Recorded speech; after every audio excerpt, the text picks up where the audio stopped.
So let me show you the questions that are answered in this video. So we have a good number of questions. Okay. So question 1, you can see it's having a bit of some set beta notation. We've got B, we've got C, we've got D subsets, and then we've got the part where we are asked to shade. And then you can see we've got a part to describe the shaded region. And question 3 and 4 are a bit unique. They are different from the questions you've obviously encountered. So you can actually read them out. In addition to this, we've got other interesting set concepts. As you can see, we're asked to simplify, and then we've got a set interval notation on the number line, of course, and then we've got some surds, we've got some complex numbers here, and then we've got a few questions on the binary operations. So watch this video to the end to understand everything in detail. Alright, so we have a 2024. It's a tutorial sheet on set theory. I'll make sure I do a good job in answering them all. Alright, so the first question says we have to list the elements of a given set. So we're given in set beta notation, so we have to interpret it so that we list the elements. Okay, so look at A. What this means is x is such that -1, so -1 is less than x, x is less than or equal to 12, and then we are told x is a member of natural numbers. So the question you have to ask yourself is, what are natural numbers? So natural numbers are counting numbers from 1. So 1, 2, 3, these are the natural numbers. Now we are told we are starting from -1 up to 12. Okay, so what we need to understand is whenever you see less than or equal to a dash down there, it means even the number at the end is included. Okay, so therefore, if we're going to list numbers that are natural numbers from -1 to 12, we know natural numbers start from 1. So therefore, if we're going to list the elements or members of A, we're going to start from 1 itself, 2, 3, 4, 5, all the way up to 12 itself.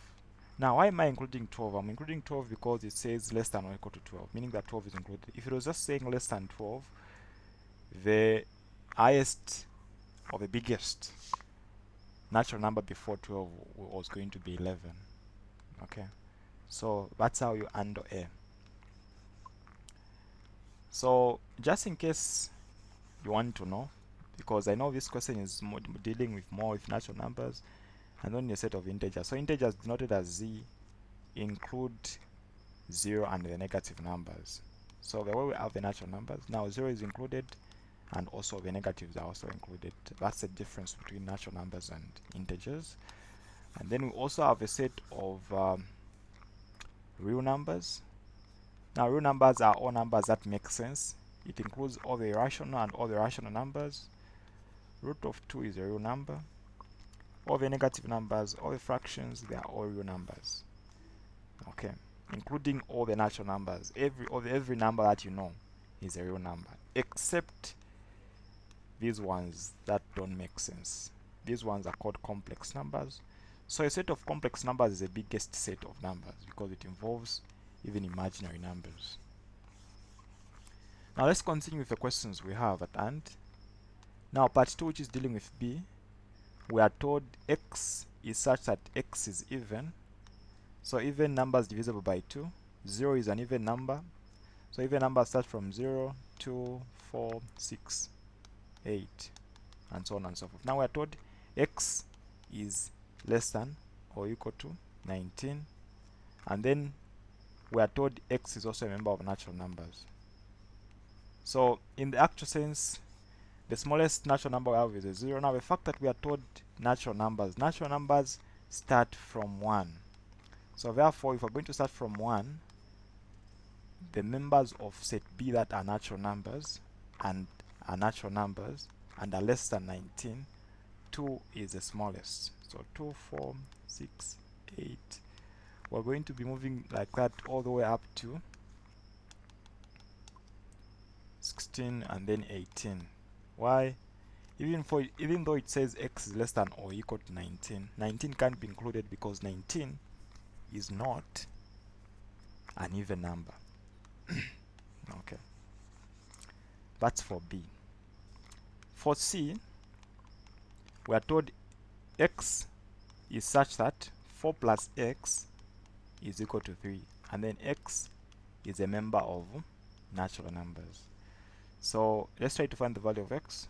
So x will be equal to 3 minus 4, and then x is equal to -1. Now -1 is not a natural number, so there are no values of x that are going to satisfy the condition that 4 plus x should be equal to 3, and then x should be a member of natural numbers. So this is an empty set.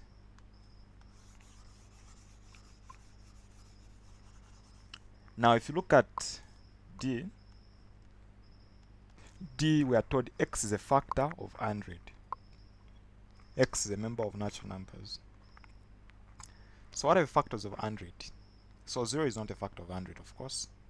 So 1 is a factor of 100, 2 is a factor of 100, 5 is a factor of 100, 10 is a factor of 100, 20 is a factor of 100, 25 is a factor, 50 is a factor, and then 100 itself is a factor. I can't think of any other numbers.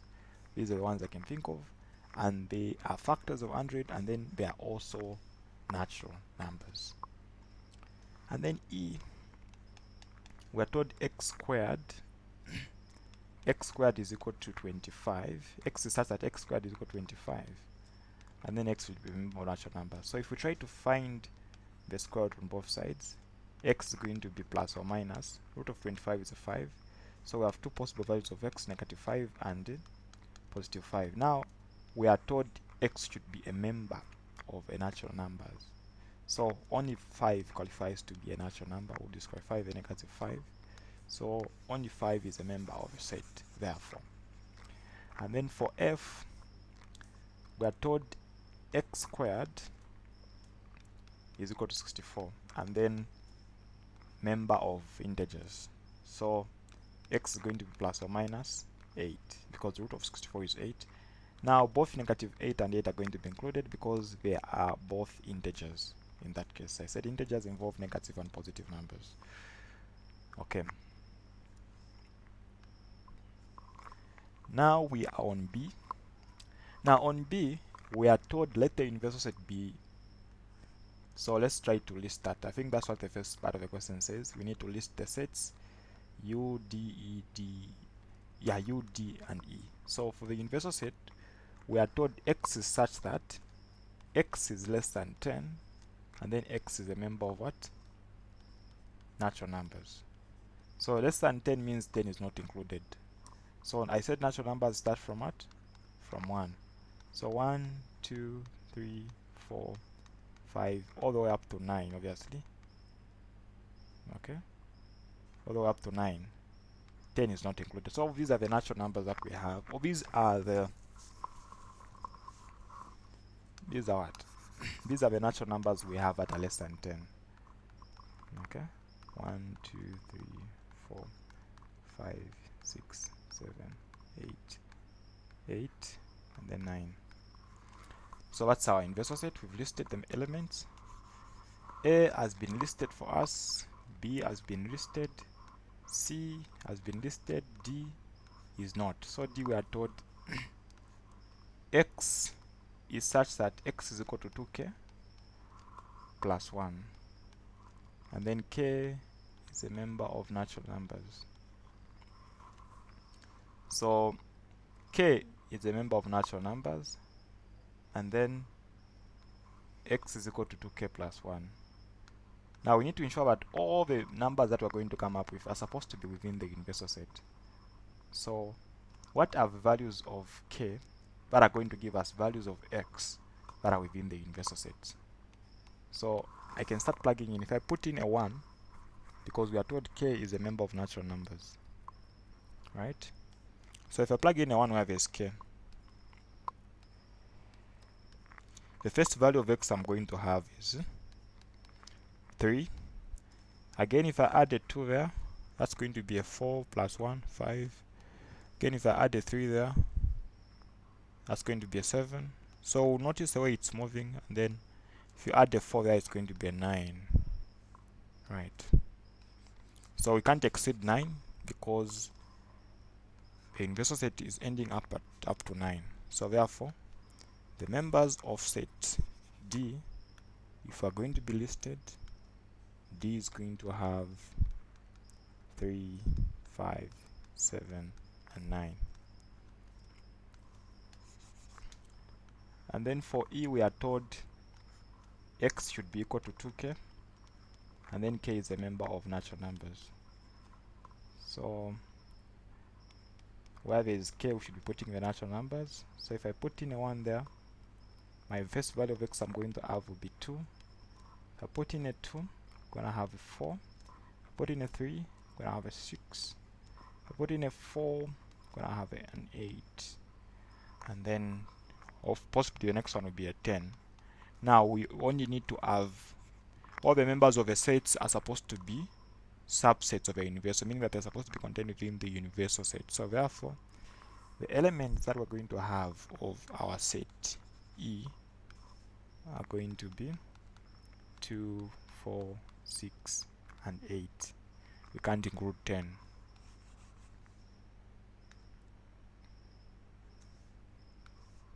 Okay. So part 1 says we have to find A union C intersection E. So the way you handle these questions is start with what is in the brackets if you're going to make things easier for yourself. So A union. Now C intersection E means you're looking for the elements that are common between C and E. So that's exactly what I'm starting with. I've maintained the first part. So what are the elements that are common in C, between C and E? So if I check C, C is there. C is equal to 5, 6, 7, 8, 9. And then where is our E? There. What are the common elements between this set and that set? So there we've got 2, 4, 6, 8 in E, which are like even numbers. So 6 and 8 are therefore the common elements. Okay. And then we have to combine the elements of A with C intersection E. That's what union means. You combine. Now if you look at A has got 1, 2, 3, 4, 5. So 1, 2, 3, 4, 5. Now we have to add 6 and 8 because we are unionizing the two. So what is our answer to A?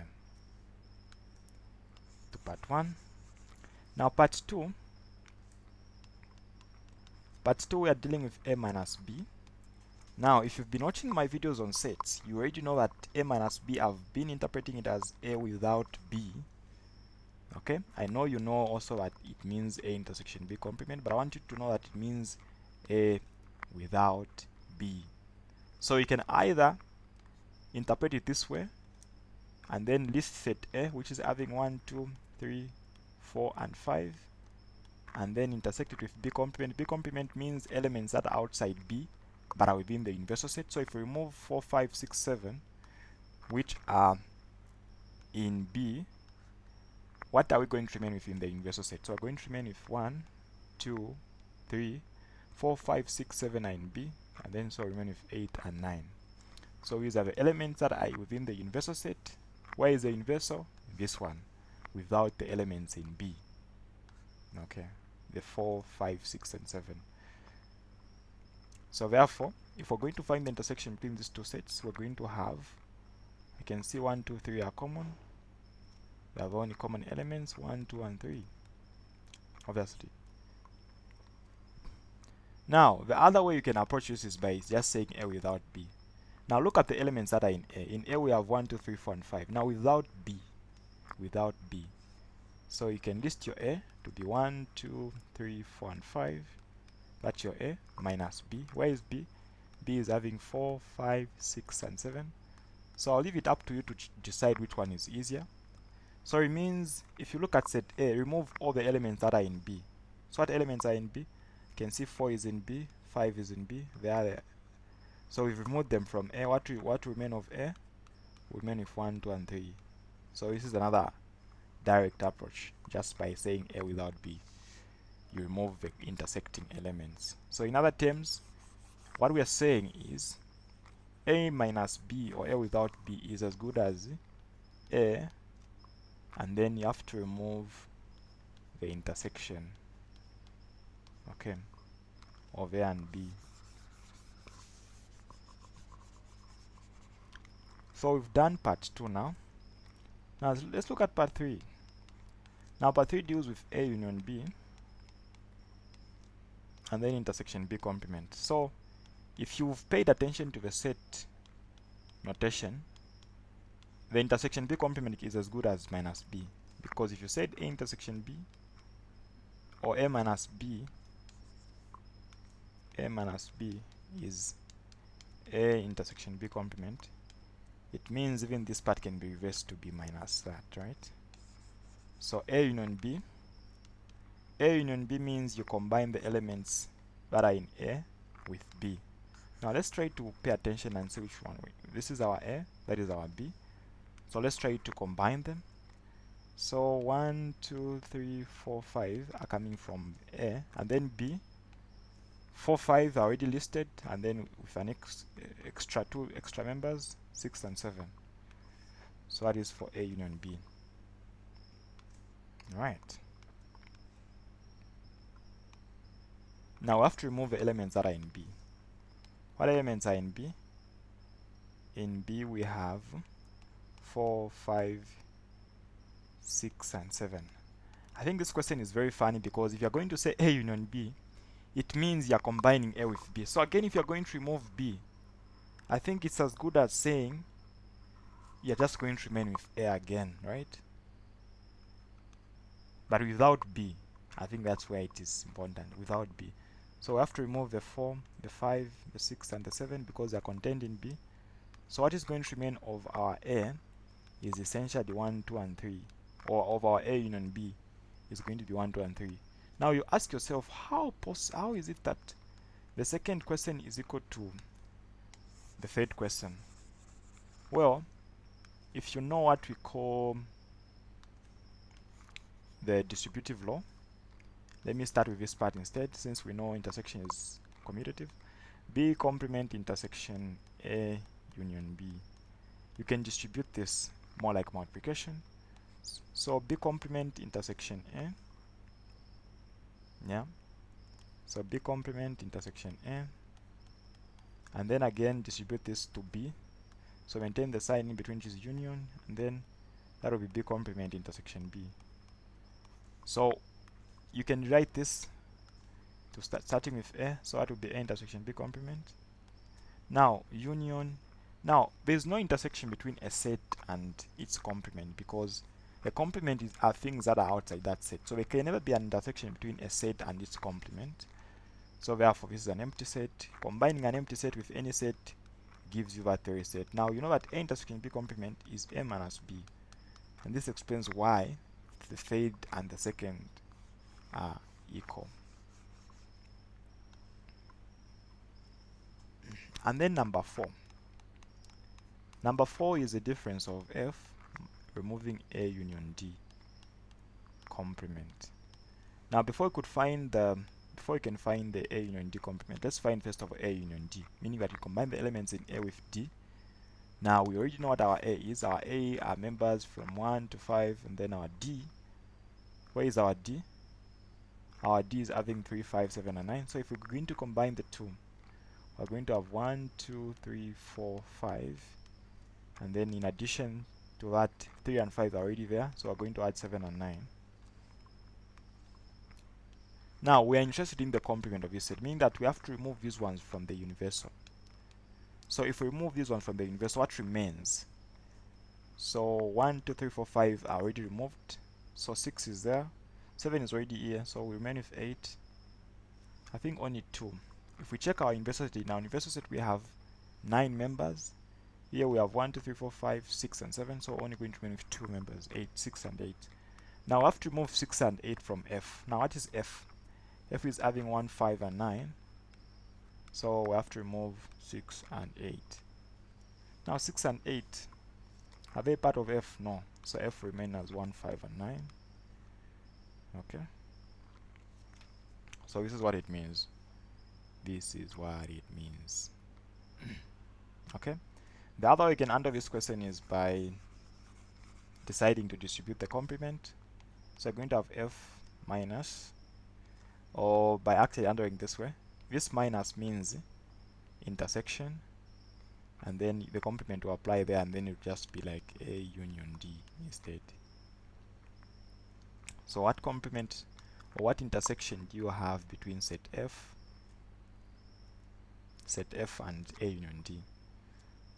We already found A union D to be 1, 2, 3, 4, and 5, and then for D we added 7 and 9 because 3 and 5 are already there. So intersecting with F, which is having members 1, 5, and 9. So you see that all the elements 1, 5, and 9 are in that set. So either ways we'll still get 1, 5, and 9 as our solution to this question.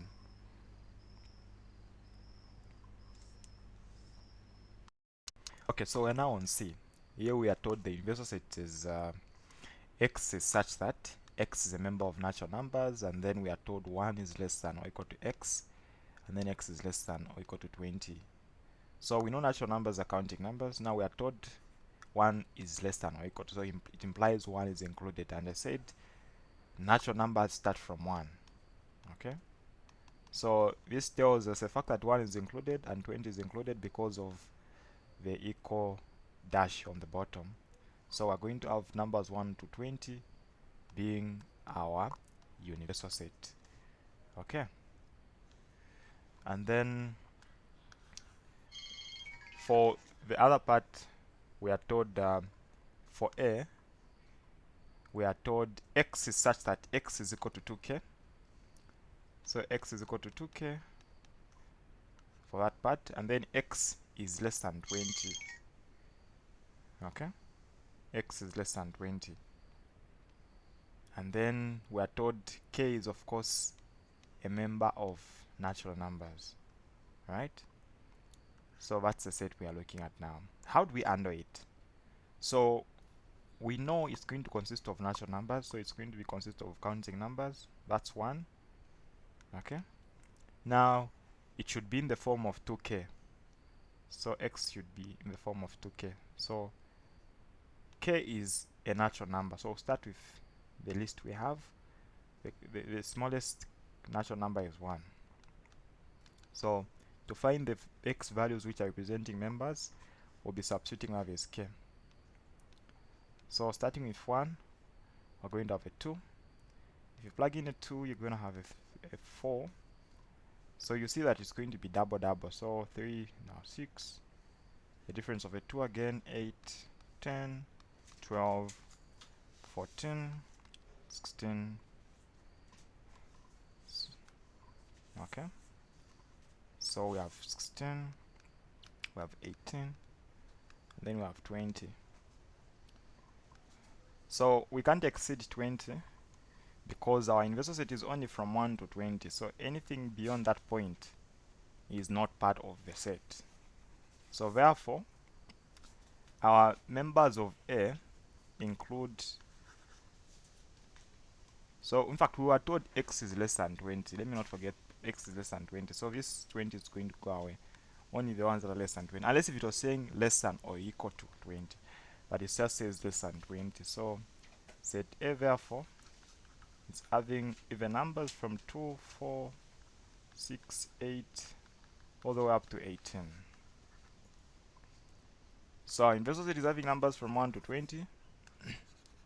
So now we have to answer these questions based on what we know. So the first one is asking us to find A complement intersection B complement. So from De Morgan's laws, we know that this is the same as A union B complement. So I feel this is easier to handle because I can just find first of all the union of A with B. So A union B means I combine the elements in A with B. So we have in B we have 1, in A we have 2, in B we've got 3, and then I will have 4, 6, 8, and then of course 8, we have 10, we have 12. Remember A is having even numbers, so that's why it's 10, 12, 14, 16, 18. Now in B we also have 19 and 20. So let me move this bit to the side.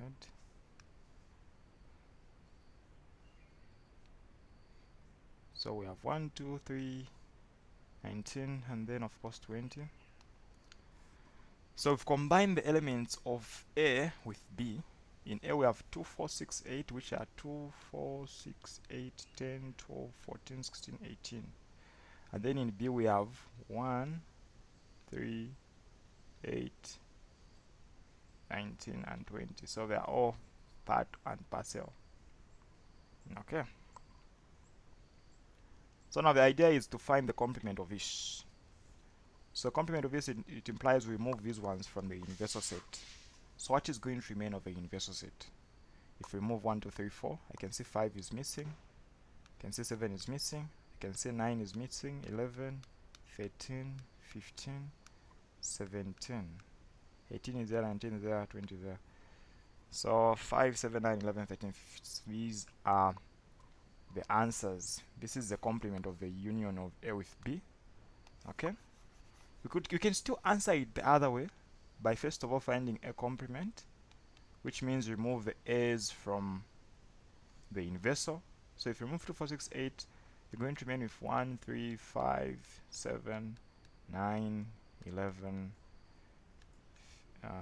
13, 15, 17, 19, and I think 20 as well is not part of A. And then B complement,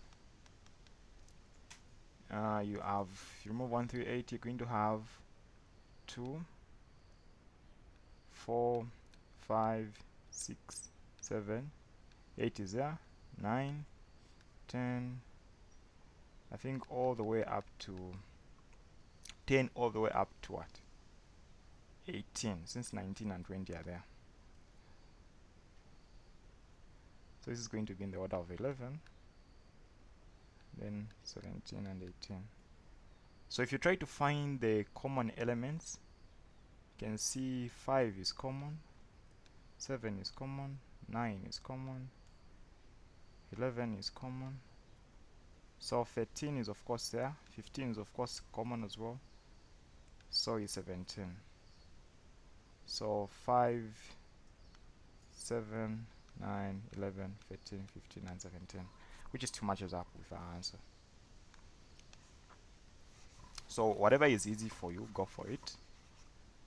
And then for part 2, we are told to find A union B. So always start with what is in the brackets to make things easier for yourself. So A union B means we combine A with B. Let me just take you back. I think we had this already. Where was A union B? Already erased. So A union B means we combine the elements with A and B. So we have 1 in A or in B, and then we have 2 in A, so 2, then 3, and then 4, and then 6, and then 8, all the way up to 18. So it will be in the order of even numbers, right? So 2, 8, 6, 8, 10, 12, 14, 16, 18, and then 19 and 20 coming from B. So we're going to intersect this with C. Now where is C? C is having members that. So you can actually list them down there, but I want to list them down. I don't have enough space. So 1, 2, 6, 8. Okay. 1, 2,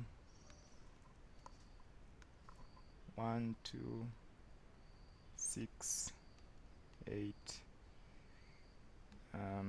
9, 11, and 15. That's set C. So we're trying to find the intersection between these two sets. So what's common? I can see 2 is common. I can see 6 is common. I can see 8 is common. I can see, I think it's only 2, 6, and 8. The reason is simple. Set A union B is more of even numbers, and only about three odd numbers, 1, 3, and 19. Okay, so the other even numbers like 9, 11, and 15 are not there. Well, I can see 1 is also common. I don't know how I missed it. 1 is there.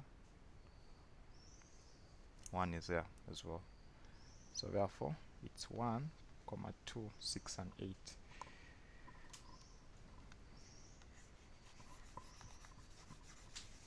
And then if you check the third one is having A minus B union C. So A without B union C. So our A is having members like 2, 4, 6, 8. So even numbers from 2 all the way up to 18. And then without B union C. So B union C means you combine the elements in B and C. So I can see in C we have 1, 2, and then in B we've got a 3, and then you can have a 6, 8, 9, 11, 15, and then we can have 19 and 20 coming from our B. So we've combined all the elements there in the two sets. 1, 3, 8, 19, 20 are there. And then 1, 2, 6, 8, 9, 11, 15. Now we're trying to remove these ones from A. Now let's remove, so let's identify the common elements. 2 is common, and then 6 is common, and then 8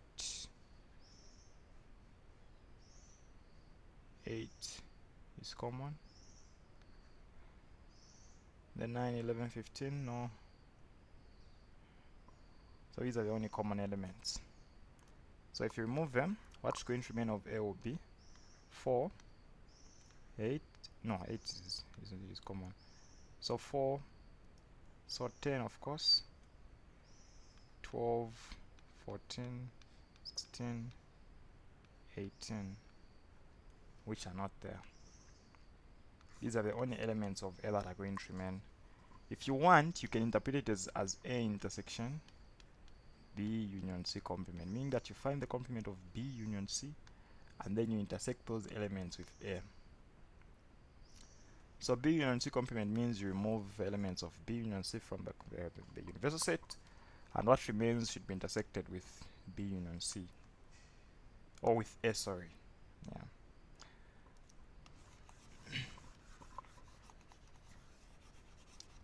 And then for number 4, which happens to be the last one on this part, is A union B, and then we have a complement. So I think I already explained this one. This is the same as the first one, right? Yeah, I said that is the same as A union B complement. So I think it's not necessary for us to answer it, so feel free to pause the video and try it out, since I showed you how you can go about it. So just find A union B first of all. A union B means you combine the elements of A with B. So A is having 2, 4 up to 18, and then B is having 1, 3, 8. So it's like we're just going to add the B to the A. So the B is having 1, and then A is having 2, the B is having a 3, and then we have 6, 8, 10, 12, 14, 16, 18. The A ends there, but we also have 19 and 20 from B. So we have to find now the complement of this, meaning that we remove these elements from the inverse set. The inverse set is having members from 1 to 20, so we're going to remain with, I can see a 4 and a 5 are missing at that point, so 4, 4 and 5, 7, 9, 11, 13, 15, 17. So these are the elements that are not part of A union B, but are within the inverse set. And you can do a bit of some counting. The members are supposed to be 20. We have got 20 elements in the inverse, so we have 1, 2, 3, 4, 5, 6, 7, 8, 9, 10, 11, 12, 13, 14, 15, 16, 17, 18, 19, 20. So we are right. That becomes our answer. Now on D, we are supposed to list down the subset. So a subset is a set contained in another set.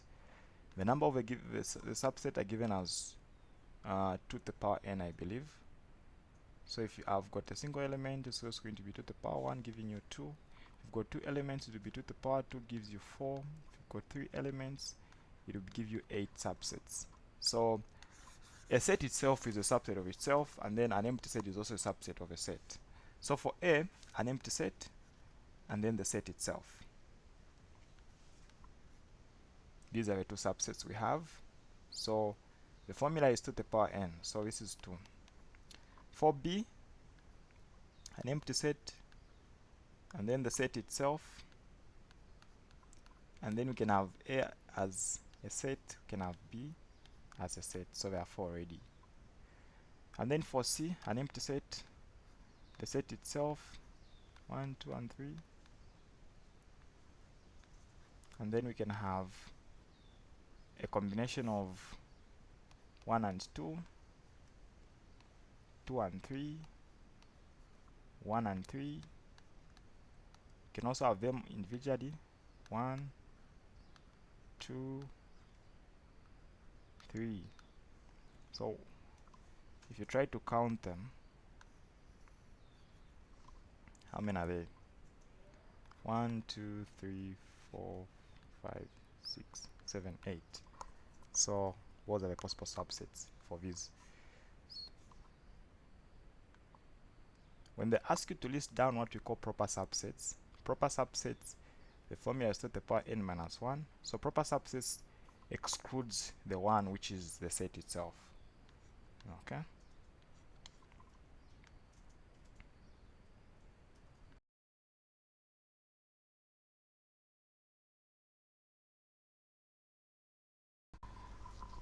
So we continue now from question 2a. So we are now under a part where we're required to now like shade. So the first one is asking us to shade B minus C. B minus C. So what does B minus C imply? So B minus C means B without C. Okay, that's what you need to know. B without C. So let's start with the first one and see how we're going to handle it. Okay, so let's identify region B. This is all B. Now we have to remove C. So where is C? C is this region. So we have to remove it from B. What's going to remain of B? So it means if we are to shade B, it's going to be this region.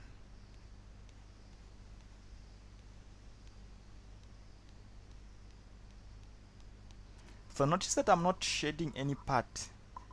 I understand that B goes as far as this point, but because this part is part of C, I can't shade it. That's what it means to be B without C. Okay. Of course, I want to explain if the question was even like B without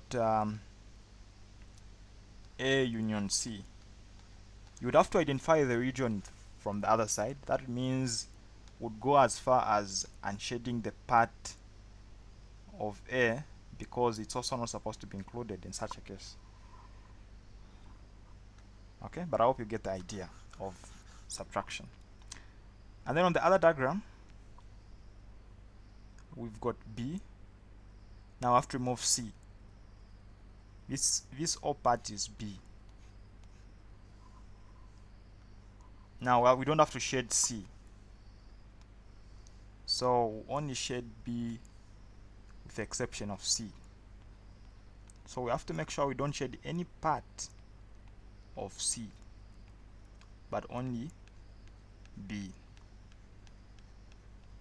That's what it means. So we are done for the first part.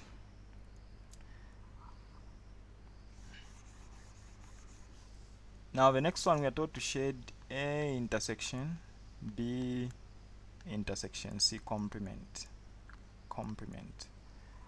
So I like interpreting these questions as why it is B intersection C complement. You understand it means B minus C. I think it's faster that way. Or the alternative way would be to distribute the complement. Since we are told we have B intersection C complement, and then we've got a complement outside, we can actually get to introduce it. We can distribute it how? B becomes B complement, intersection becomes union, C complement becomes C. So B complement union C if you want, and then you intersect it with A. But I would prefer the other form, which is by knowing that B intersection C complement is as good as B minus C. So we already shaded B minus C previously. We saw that from the first diagram. This was the region B without C. On the other diagram, it was all around C.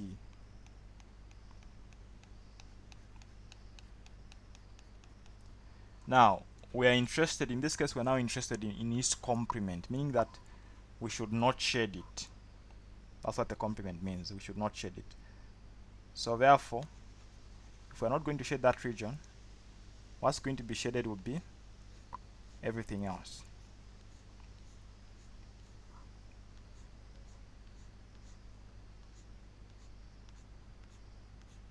Okay, so we are not going to shade the region which is B without C. That's on the first diagram. And then we're interested now in the intersection of this part with A. With A. So let's shade A. This is A.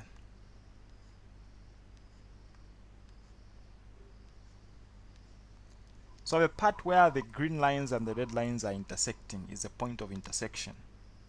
Everything else has to be removed.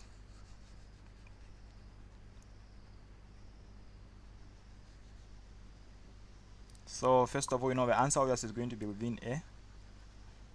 But then it has to be a point of intersection with the region which is outside B without C. So you can see there's still a part where there are only green lines, which is this part.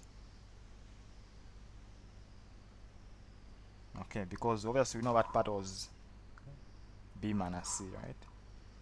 So that's our area of interest. That's how you do it. Then for the other one, if we are to shade now the region outside the B minus C, because what is shaded here is B minus C. Now if you say it's complement, it means we shade the region outside of it. Now the region outside of that point, when we're interested in the region that is outside B minus C and also in A. So obviously if we are to find the complement of that region, which is also in A, find that we are going to shade this region. Because if you check where A is, this is A. So if we're going to be interested in the region of A, which is outside the shaded region, then obviously we know what's going to come out is only this part will not be shaded. You'll see. So what I mean by that is the result therefore will be this part and this part. That's the region of A, which is outside B minus C. So that's the answer on this other diagram. And then we're now on the last one. The last one is asking us to determine the intersection of C with A minus B complement. So what is A minus B? It means A without B. This is B.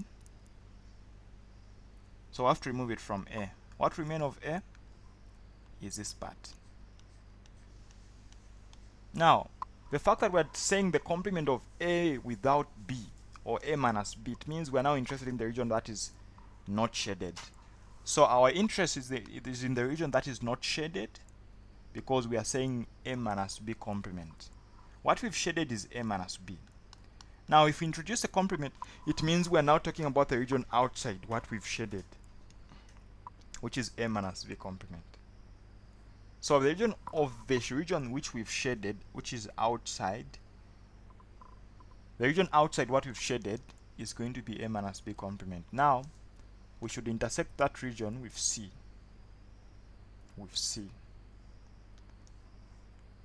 So therefore, the region which is outside what we've shaded and within C is going to be this part.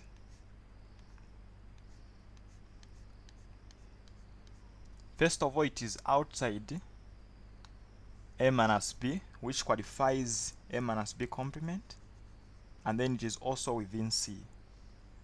So that is our answer. So that is C intersected with. The other way we would interpret this is it's the same as C and then minus A minus B. It means remove A minus B from C. Now you know that A minus B is the region of A without B, which would obviously end up this region. Now you have to remove it from C. That's what remains. If we are to look at the other diagram, A minus B or A without B, we know this is all B. So A without B, obviously. What have I done? Yeah, so A without B is obviously this part. That's a part without B. A without B. Now we have to remove that region from C. So you notice that there's no intersection. There's no intersection. So therefore, all of C will be the answer in that case. All of C will be shaded.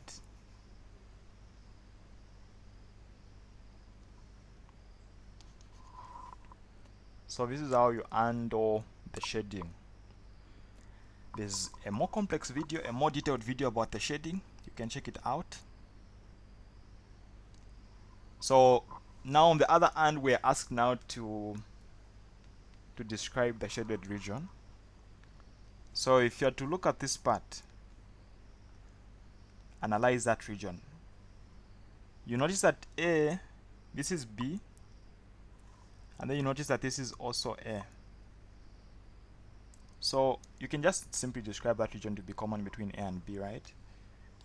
Without any part removed. So it's purely A intersection B. If you look at the other diagram, I can see that X is shaded, but I can see that the part of Y is removed. So I can just say that is X without Y, because part of Z is already there. So that is X minus Y. Simple, right?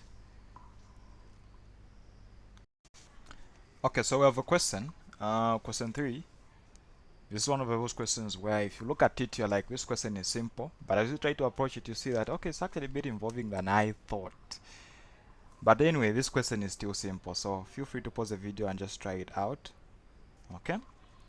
So we are told to illustrate the information given on a Venn diagram. So the question says TG5 has 80 students, 55 tech ECN, 56 tech BBA, 50 tech development, 48 tech ECN, which is economics, and BBA, and then 42 tech, 44 tech that, 13 do not take any. So without any further delay, I can just put 13. They don't take anything. And then I can start from the center. Every time you have to start from the center. Now you notice that in this question, we are not given the students who take all the 3 courses, and that's why we're asked on B to determine that. But that is a very essential number that helps us to fill in the Venn diagram. So therefore we use the letter X to denote students who take all the 3 courses. And then we'll go to the parts where we have students who are taking 2 courses. So 48 take ECN and BBA. So that will be 48. Now it's supposed to be without X. We have to remove the number of take all 3. And then we have to check the next one, 42 take ECN and development. So that is 42 without X as well. And then finally we have BBA and development, which is 44. So that has to be 44 without the X. Okay, that's one way you're supposed to approach it. Now, when it comes to where we're given the number of students who take only a single course, we have to remove these regions which are part of the intersection. Okay, So for example, if we focus on ECN, it means we have to remove all these students. Okay, so how do we do that? So for ECN, let's add whatever is part of it. So we have 48. So let me add that. So 48. Let me actually just use the space down there. So we have 48 minus x plus 42 minus x. So let's add that.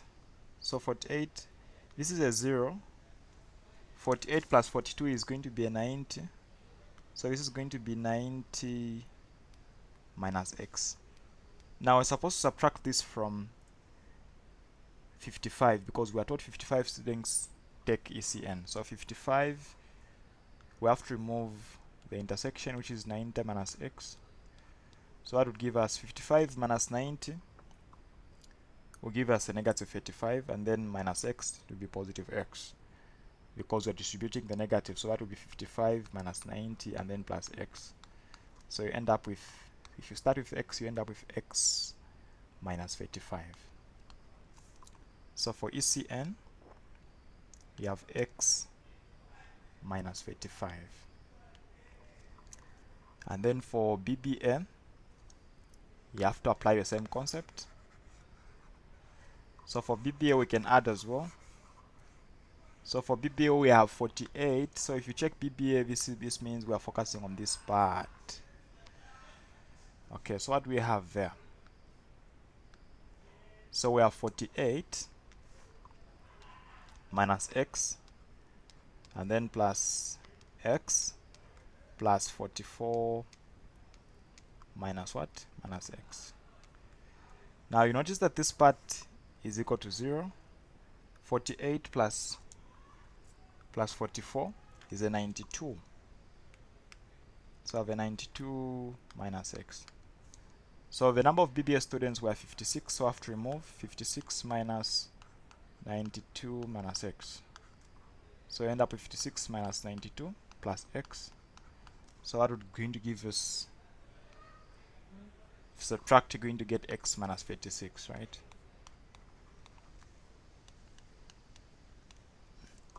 Because 56 minus 92 is equal to 36, negative 36. And then the last one, which is development, we are told 50 take development. So we're supposed to remove this part now.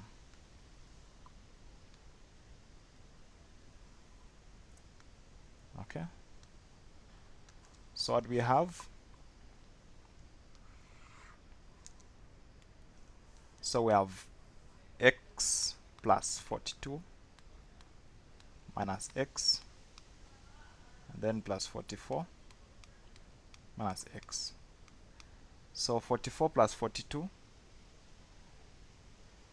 okay, that's going to be 86, and then minus x, because that and this will subtract to give us a 0, so we're just going for negative x. And then we can equally subtract as well. So from the 50 students that take development, we're going to remove 86 minus x. So 50 minus 86 is going to be negative 86, and then plus x, so which is as good as x minus 56. So we've now computed everything that we needed to deal with under this case. So therefore, we can now go on and find the value of x to help us deal with everything we have. So let me just scroll down. So we're told we had 80 students in total, don't forget that.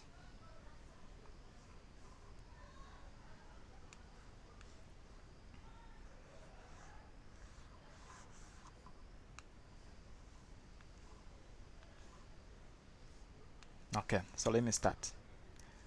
So we're going to add everything together, and we're supposed to equate it to 80. So let's be careful now we compute. So we have 13 and then plus x minus 35, and then plus 48 minus x plus x plus 42 minus x. So far where I've reached is I've reached this part. I've covered the whole part of ECN.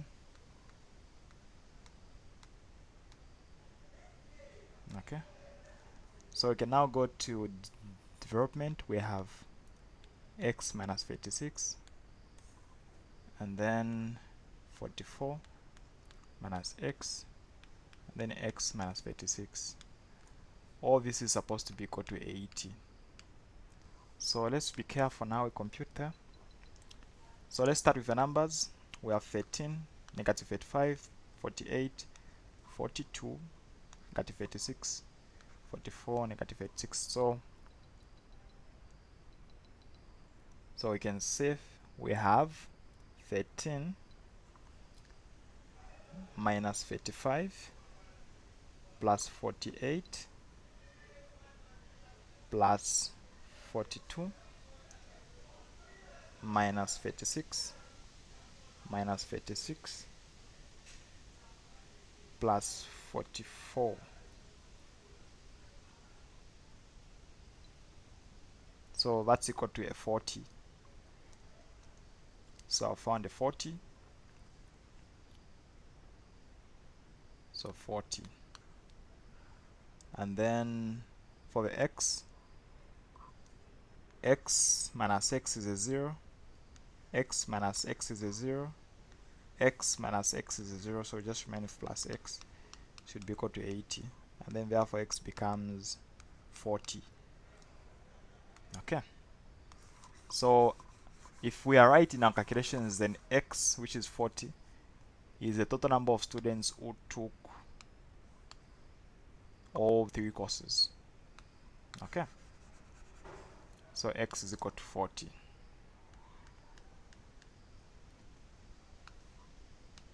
So you can actually get to fill in the table by substituting in the value of 40 we have.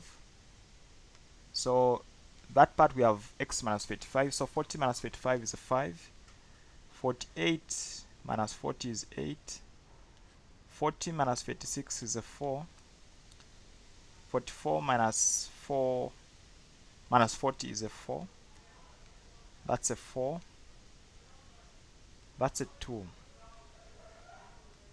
Okay, so we should be able to get the answer. So if you try to add what we have there, so I'll say 13 plus 5 plus 8 plus 2 plus 40,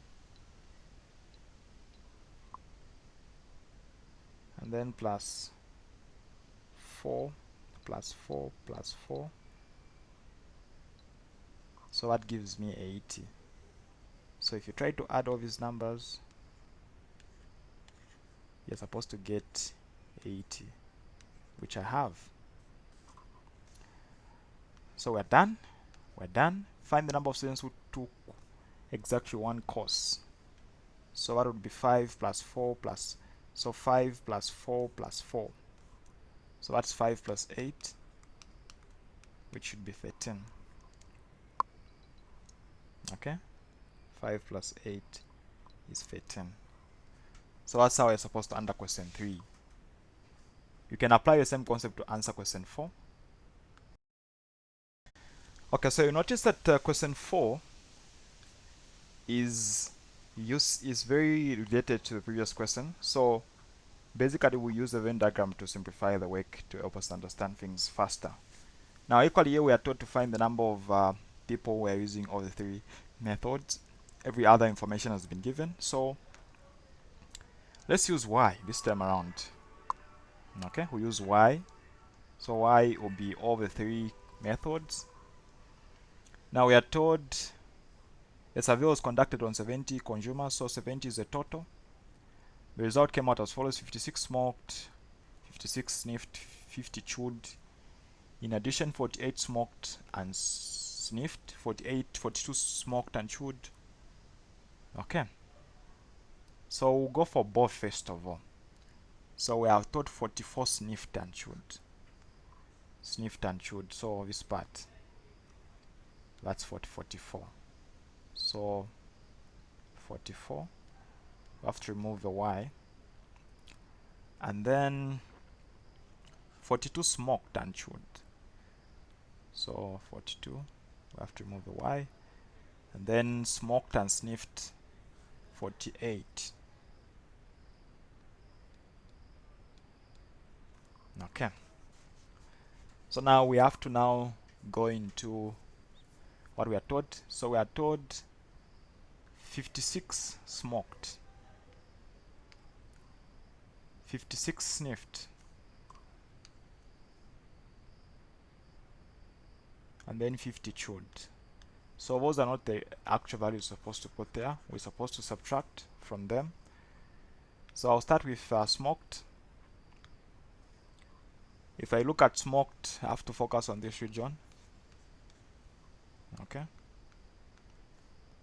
So let's focus there. So we have 42 minus y plus y plus 48 minus y. So negative y plus y is a 0. You remain with a negative y. 42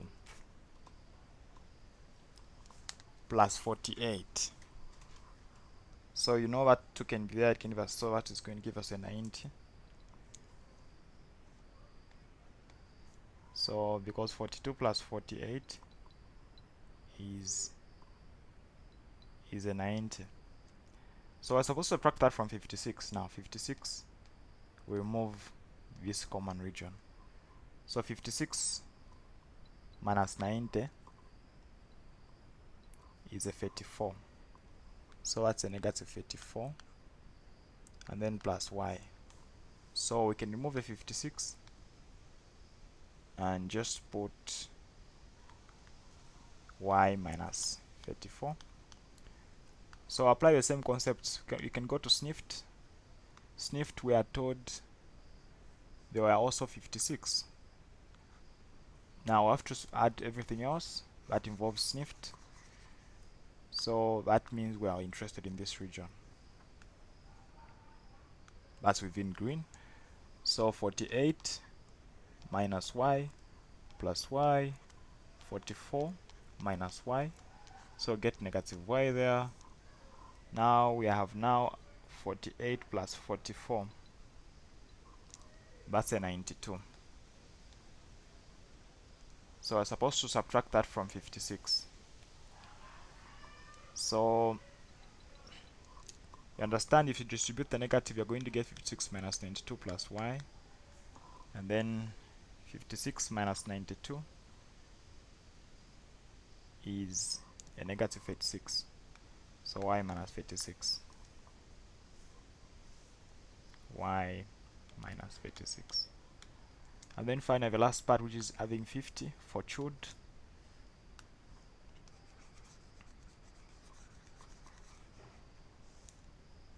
So don't forget that is chewed. I've just erased that.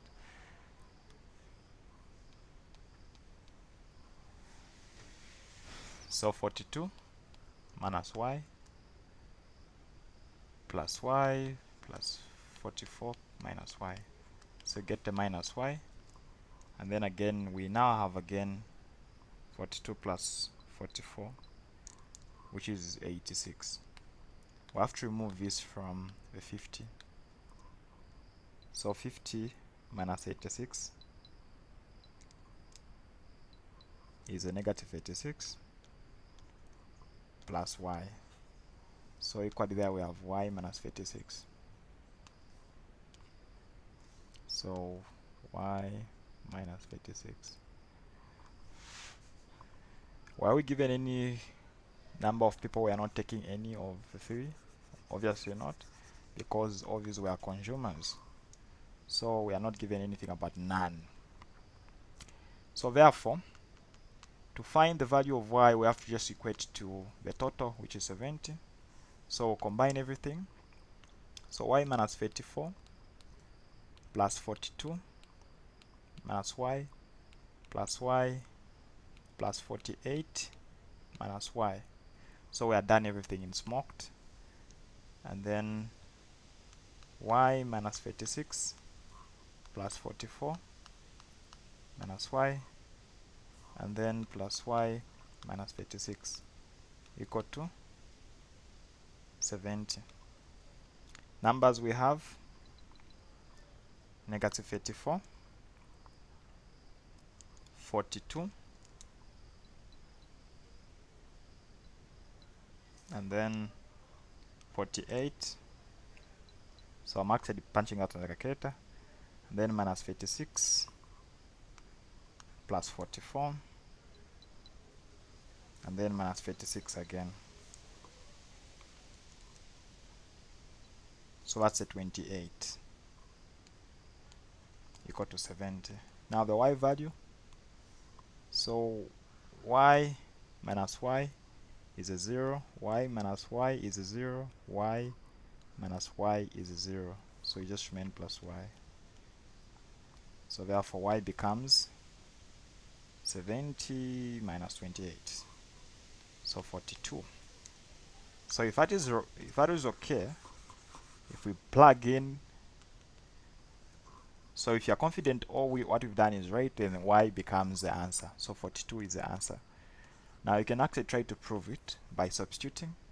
Wherever we add y, we can put a 42. So there, 42 minus 42 minus 34, that would be an 8. So that would mean that there we had 0. 44 minus 42, that would mean that gives us a 2. 48 minus y would imply we had a 6. That would mean we had a 6, because, yeah, 6. And then 42 minus 36, that's also a 6. So if we add all these, we're supposed to get a 70 because the y value is 42. So we can actually try. So I have 8 plus 6 plus 2 plus 6 plus 6. Let me do that again. 8 plus 6 plus 2 plus 6 plus 6 plus 42, 70. So this is okay, this is okay. That's how you are supposed to answer question 4. Alright, so on question 5. Question 5 says, A specifically says if A is a subset of B. So A is a subset of B. It means A is contained in B. Simplify A intersection B complement, and then the other one that. So I'll start with the first one, which is A intersection B complement. So let's try to come up with a Venn diagram to help us simplify this. So for A to be a subset of B, it means it's contained in B. So I'll draw a small set to represent A, and then contained in another set, of course taking an assumption that this was a proper subset. So that's going to be B, and then this is A. So what are we taught now? So we are taught to find A intersection B complement. In other terms, A without B, because A intersection B complement, for any information, implies it's A minus B. So A without B. So is there any region where we can have A without B? The fact that A is contained in B, it's impossible. So I believe it's an empty set. The other way you can handle this is by shading, first of all, B complement. So I'll shade B complement. B complement is the region outside B. Okay. So notice that it's basically just outside B, and then we have to shade A as well. If we shade A, so is there any intersection between A and B complement? Not at all. If this stands, A is a subset of B. So therefore, this is an empty set. and then we can answer the other part. The other part says we have to find A intersection B union A. So A intersection B union A. I think this one we can even answer without even the Venn diagram. So B union A means you've combined B with A. Now the fact that you've combined B with A and then you're looking for the intersection, since A is part of this part and is part of itself, I think A is a common part. Okay, I think even if it's not a subset, I think that would still stand.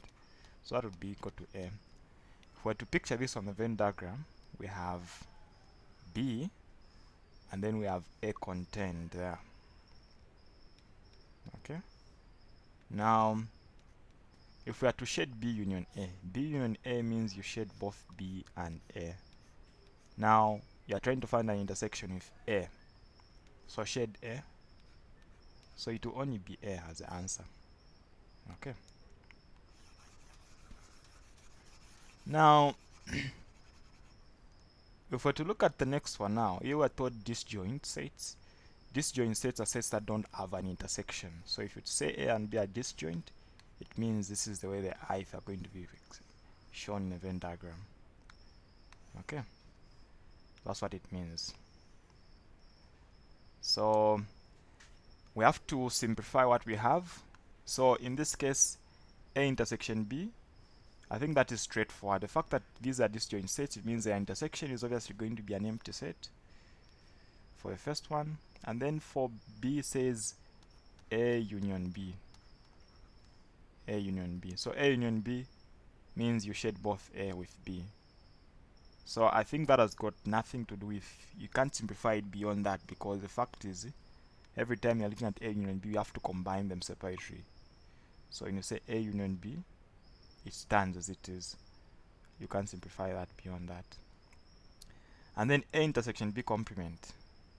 So A intersection B complement, it means you shade outside A intersection B.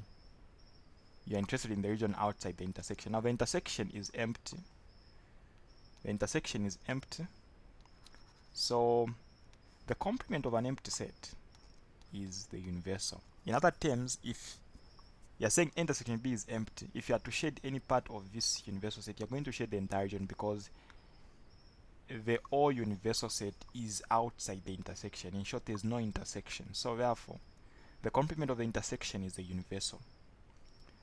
And then the last one is A complement union B complement.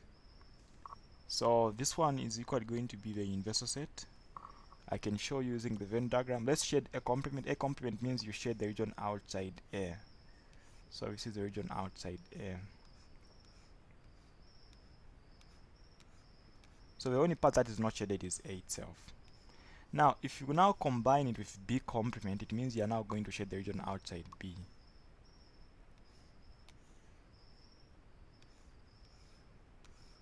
So at the end of it all, you notice that we've shaded the entire universal set. So when you combine the complements of two disjoint sets, it gives you the universal set. Okay. Now, if you've studied your De Morgan's law, you're able to see the fact that A intersection B complement is equal to A complement union B complement, and that's why the answer is basically the same.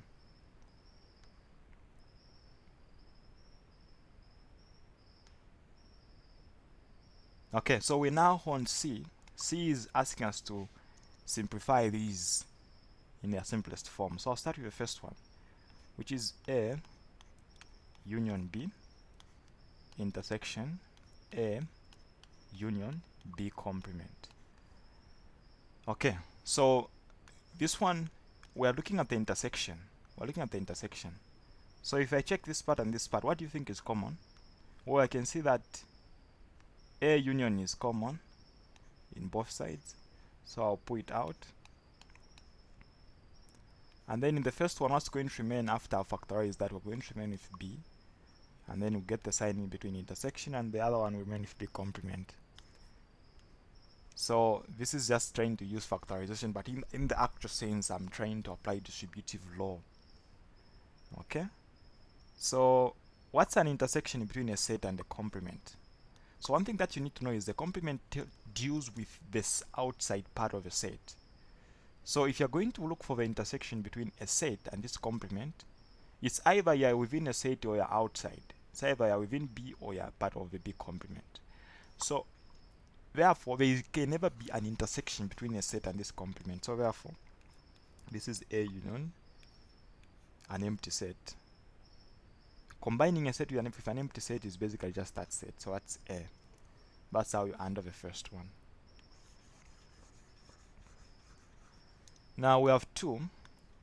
For 2 we have X intersection Y complement union X minus Y, and then in the brackets complement. We have to simplify this. So let's start by distributing the complement. So the complement that is outside can be distributed. So by De Morgan's law, this part which is having a complement, the complement would disappear. It will just remain now X intersection Y, because the complement of a complement is a complement, so the union becomes the intersection. And then X minus Y, there we know that X minus Y is X intersection Y complement. Now after we distribute this complement, it's going to be there.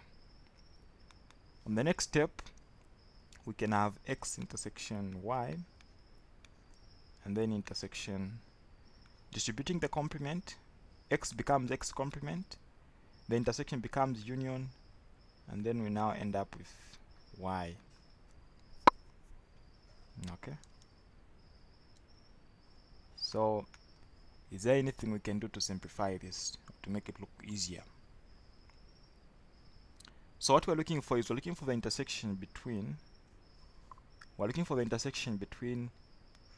X intersection Y and X complement combined with Y. Yeah, so the best way to simplify this is by using the Venn diagram, right? Let's try to come up with a Venn diagram. So let's say we have our X and then our Y. X and Y. So I'll use green to shade the X intersection Y. So that's this region. Now the other part requires us to X complement, means you are interested in the region outside X. Okay, so that would involve everything outside X, including part of, let me even use a different color so that it makes more sense. So I'll start by shading X complement using let me use black. So this is X complement. Okay, region outside set X. Now in addition to that, the other thing we have is we are combining it with Y, since it says X complement union Y. So if I were to shade Y, it means I'll still use black. So that's going to involve this part as well, that is Y.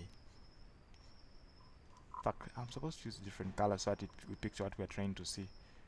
So let me use black. So if we use black, this is the way it's going to come out. If I'm to shade Y, this is going to be the way it's going to come out. Now we're interested in the common region. So you notice that the common region where the green lines are meeting with the black lines is the intersection of the two sets. So therefore, in other terms, what we are saying is X intersection Y is also contained in that set. Why is it so? I think the one way we can actually think of it is the fact that this is the union of the two sets. It means Y is completely included. Now the fact that Y is completely included, and we're trying to find the intersection with the X intersection Y. X intersection Y, which is this part, is equally contained in Y. So therefore, that's why that region is the common region between these two sets, and therefore this is the simplified form of that expression. Okay, so here we are now taught to look at the universal set. The universal set is a set of real numbers, and then we are taught to write this in the set builder notation.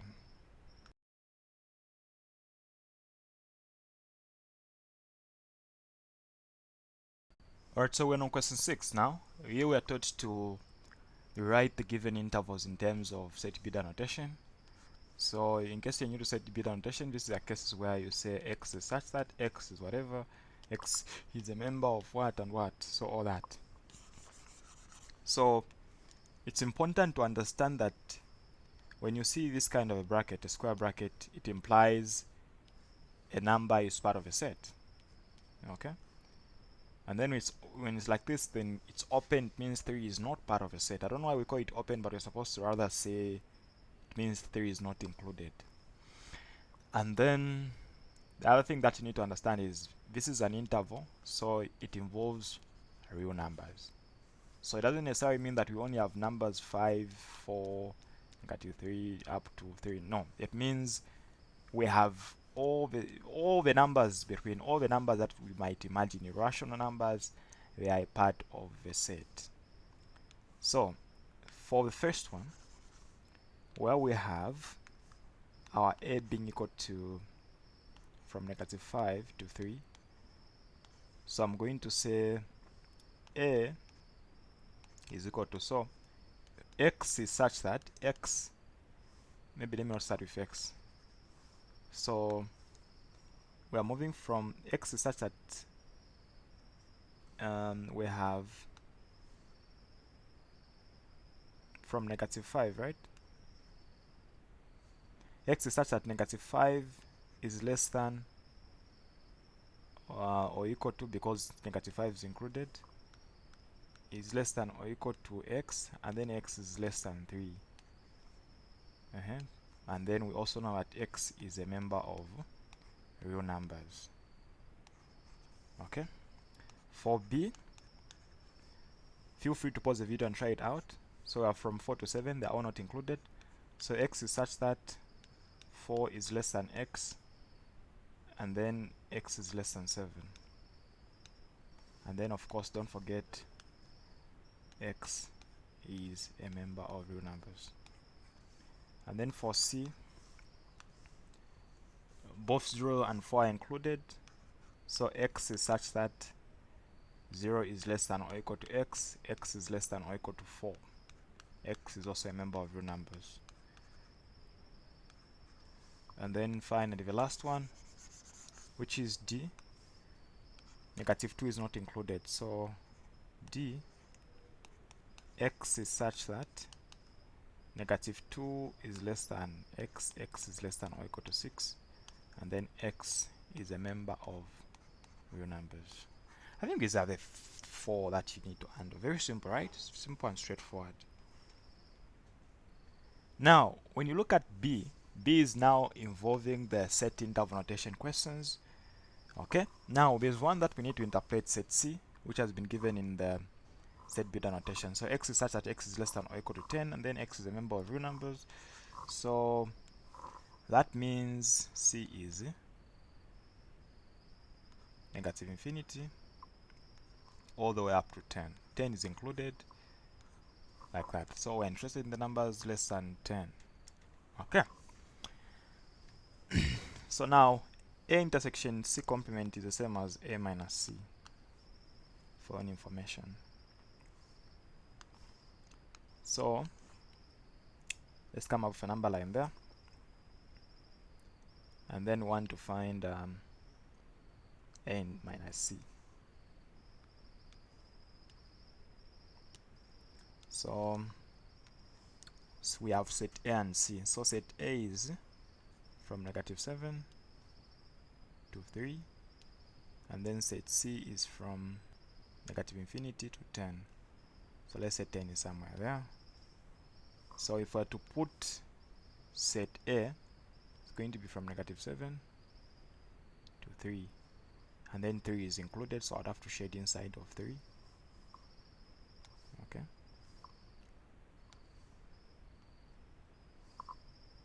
And then this is set A, and then C is from -infinity to 10. So I can just draw a line. 10 is included, of course, so we can actually shade there. and then this is going towards the negative infinity. Now the question is asking us to find A without C, A minus C. Now, do you think there is any region of A that is without C? I don't think so.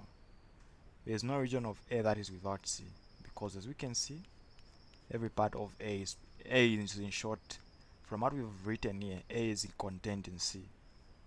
Okay, so it's not possible.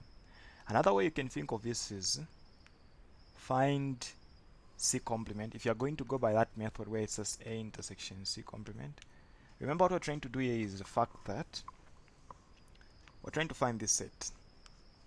So A intersection C complement. So A is from this point to that. And then C complement obviously is going to be, if you check the inverse set is a set of all real numbers, and so all the way up to negative infinity it's contained in C. So therefore the only part we can have for C complement is from this point, where 10 won't be included because it's part of C.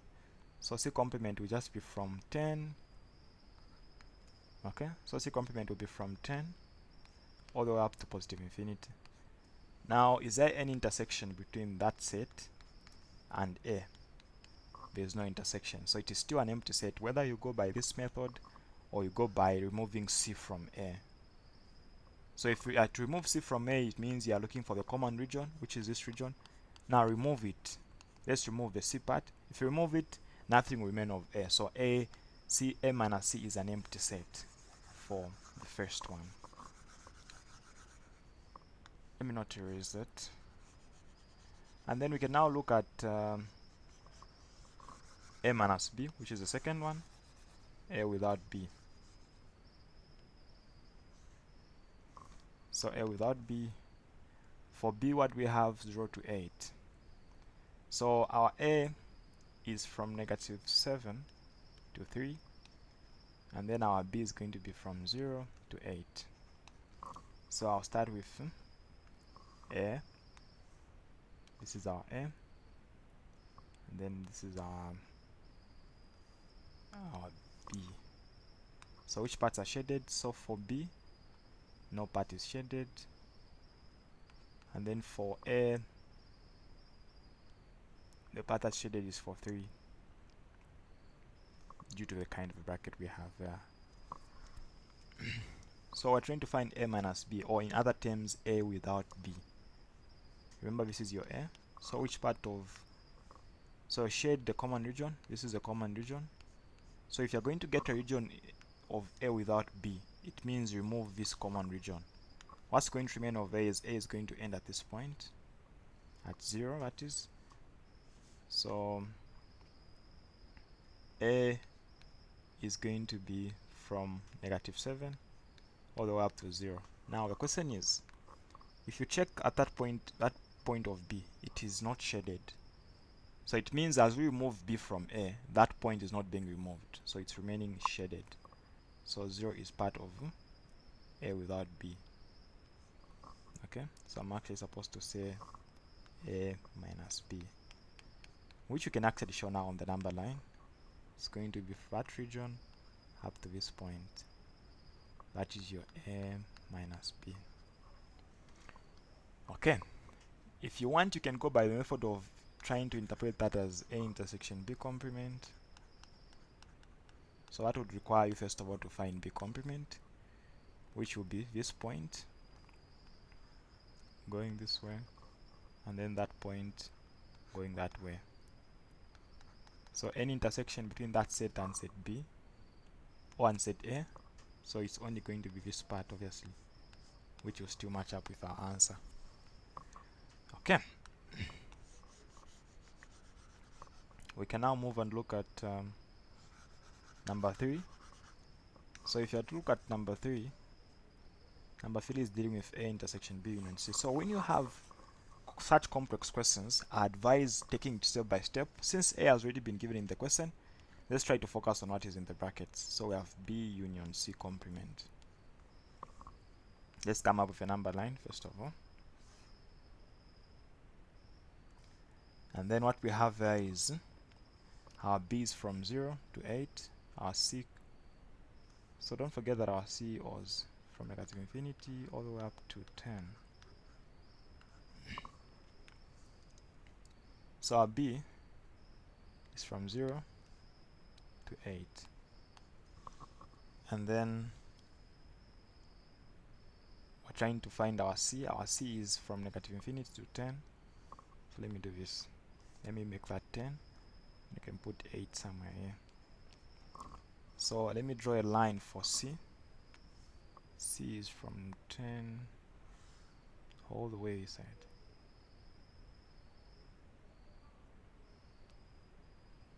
Okay. So that is for C. And then for B is from 0 to 8. And then the or not part. So our goal is to find B union C complement. So we're going to combine B with C complement. Now C complement, since this is going all the way up to negative infinity, the only part that we are left with from the set of real numbers is from this part. We're going to shade because 10 is not shaded, so all the way up to positive infinity. That is for C complement. That's the only part of C complement. Now we're going to combine that with B. So if we are to combine, what we're remaining with is B itself and that part. So I can remove the C now. We are not interested in the C. So the union of B and C complement is what has remained. This part plus that part, their part. So if you had to present that in terms of a solution, it would mean it's just as good as 0, 8, union, and then from 10 to positive infinity. That's what B union C is actually. And then so we're trying to find out the intersection with A. So where is A? Now A is from negative 7 to 3. So from negative 7 to 3. So 3 is somewhere here possibly. So if we are to show A, negative 7 to 3,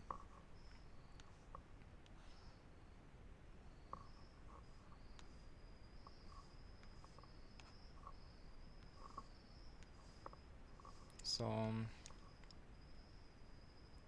negative 7 and 3. So that is going to be set A, and then 3 is shaded. Okay. So we're trying to find the intersection between the two sets. So the only region that is common is this part, as we can see. So therefore, since this part is unshaded, the common part will be unshaded. Okay, and then that part will be shaded because that endpoint is shaded. So what is the answer? Now, in terms of writing the answer explicitly, the answer is from 0 all the way up to 3. Okay, that's for number 3.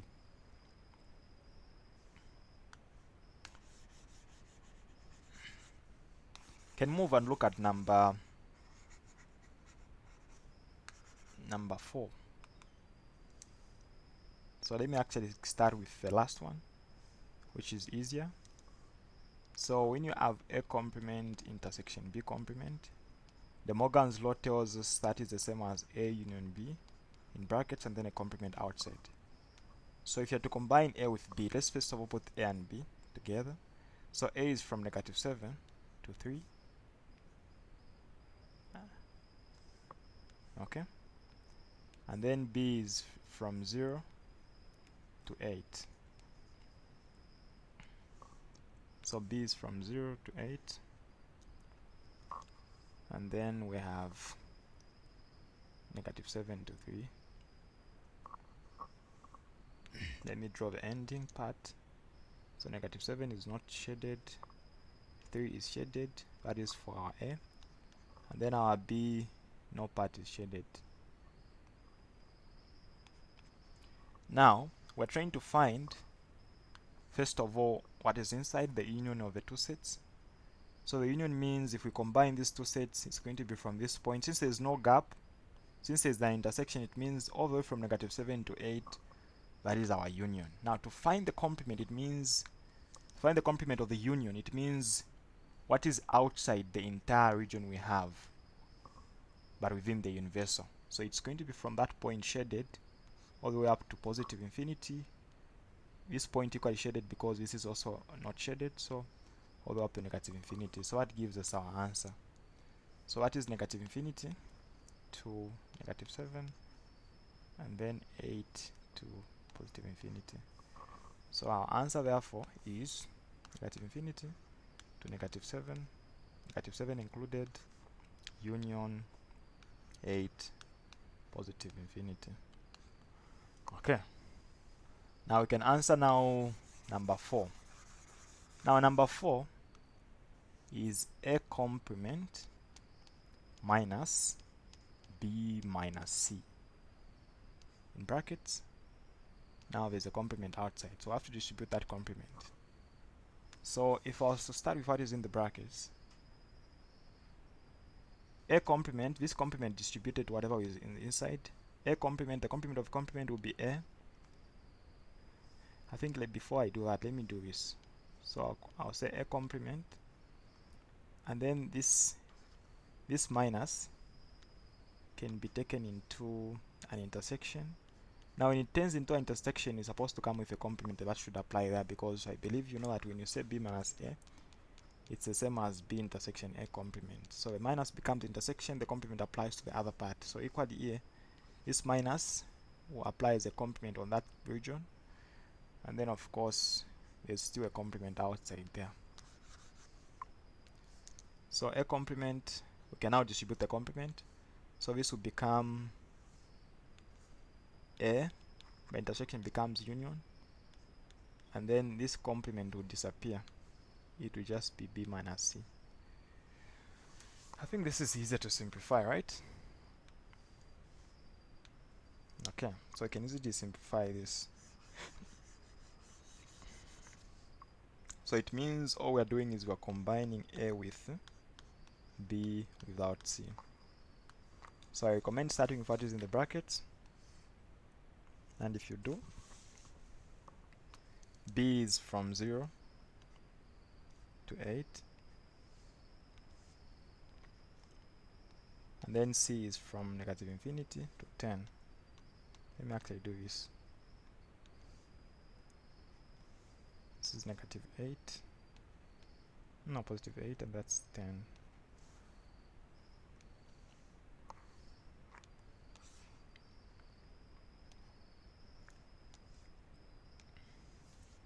So I have from 10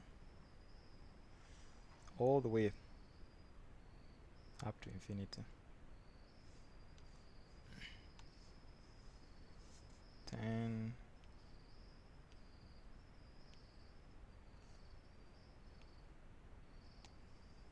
up to infinity. 10 is included, so that is for C. And then B is from 0 to 8.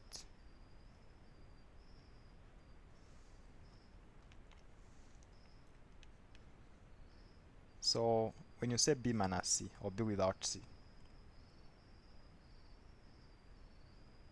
what do you mean? So you are trying to remove C from B. Now if you check at B, B is very small. So if you're going to remove C from it, then nothing will remain of it. So I think we're now remaining with an empty set. So this is basically just equal to A. And therefore, your A is just from negative 7 to 3. So from negative 7 to 3. So that becomes the answer. Okay. So if everything we've done is okay, this is the final answer in our simplification. Alright. So let's move on to question 7 now. Alright, so we're on question 7 now. So question 7 is focusing on the aspect of converting recurring decimals to a fraction. So in form of A over B, where both A and B are integers. Okay. So I'll start with the most basic ones to help us understand how we are supposed to go about it. So the very first one, 1.25, how do you take it to a fraction? So you're going to multiply by, in this case, how many decimal places do we have? So we have 1 and 2. So we can multiply by 100 and then divide by 100. So the idea there is, if you multiply both the top part and the denominator by 100, you're not changing anything. Okay, so you're going to have 125 over 100. Think of a common denominator there, or a common factor that we have. Divide by 25, there is going to be 4 times, that's going to be 5 times, 5 over 4. So if you have a calculator, you can try it out, even just by dividing 4 into 5, it's 1. Remainder 1, you can't put a 10, so 2, remainder 2, and then if you add a 0 there, it's going to be 5 times. So the answer is 5 over 4. So it begins to become interesting when you look at number 2. So number 2 is the case where I have now recurring numbers. So recurring implies not ending. So sometimes it can be denoted as 0.6 recurring. There's no difference. Okay. So how do you go about it? How do you answer such a question? So we're going to handle it this way. So we'll let our x be equal to 0.6 itself, 0.6 recurring. Okay. And then for the next one, since we know that only 6 is recurring once, so since we have 0.66 recurring, so if we're going to multiply by a 10, it means we're going to have 10x on the left, and then on the right, it means the decimal point to move once towards the right, so it becomes 6.6. Now, still, the 6's are going to be recurring, they will not be ending. Okay, now at this point you can subtract. Okay, so 10x minus x, and then 6.6 recurring minus 0.6 recurring. So this is going to be 9x is equal to, now when you have 6.6 recurring being subtracted by 0.6 recurring, you are very confident there that you're going to have, this part is going to cancel out, which is actually the main focus, and then you're going to have a 6. So you're going to have 6, x is going to be 6 over 9, and then you know you can divide by 3 on top to have a 2, on the bottom is going to be a 3. So 2 over 3, you can have a calculator there, try it out. It's going to give you 0.6 recurring. Okay. So we can apply the same ideas to other questions we have. Now, I'll skip number 3, derivation, because I want you to get one concept here. Okay? So let me answer number 4. So when you look at number 4, what we have is 0.81, 81, 81, 81. So what I'm seeing is, what is repeating is 81, 81, 81, 81, and then this is coming up continuously. Okay, so we can just summarize it as 0.81 recurring. So in such a case, you apply the same concept. You let your x be equal to 0.81 recurring. Now in this case it's going to be different because we want to ensure that the entire repeating term crosses to the left hand side. So for the previous case where we only had the 6 recurring, we will only multiply by 10 because we knew the recurring term would proceed to the other side. Now in the case where we've got 2, you would have to multiply by 100. You have to multiply by 100 so that it can move twice, so that you can end up with 81.81 recurring, right? So multiply by 100 both sides, you're going to have 100x is equal to, so this entire term would have moved to the right, and then the recurring part will still remain. Now equally we're going to do the same. We'd have to subtract now. So 100 minus x is going to be 99x, and then 81 recurring minus that's going to just be 81. So we're going to have x is equal to 81 over 9. 9. Okay. Now I believe you understand that 9 times 9 is basically equal to 81 if I'm not mistaken. And then so you can divide both sides, you can divide both the numerator and the denominator by 9. So the top part is going to be 9, and the bottom is going to be 11. So you have a 9 over 11. Okay. So this is how you're supposed to handle it. So if you divide 9 by 11 on your calculator, you're going to get 0.81818181. So applying what we've learned so far, feel free to try out number 5. Feel free to try out number 5. Okay. So I'll handle it. Negative 2.71 recurring. So you will apply the same concept. Let our x be equal to what we have, negative 2.71 recurring.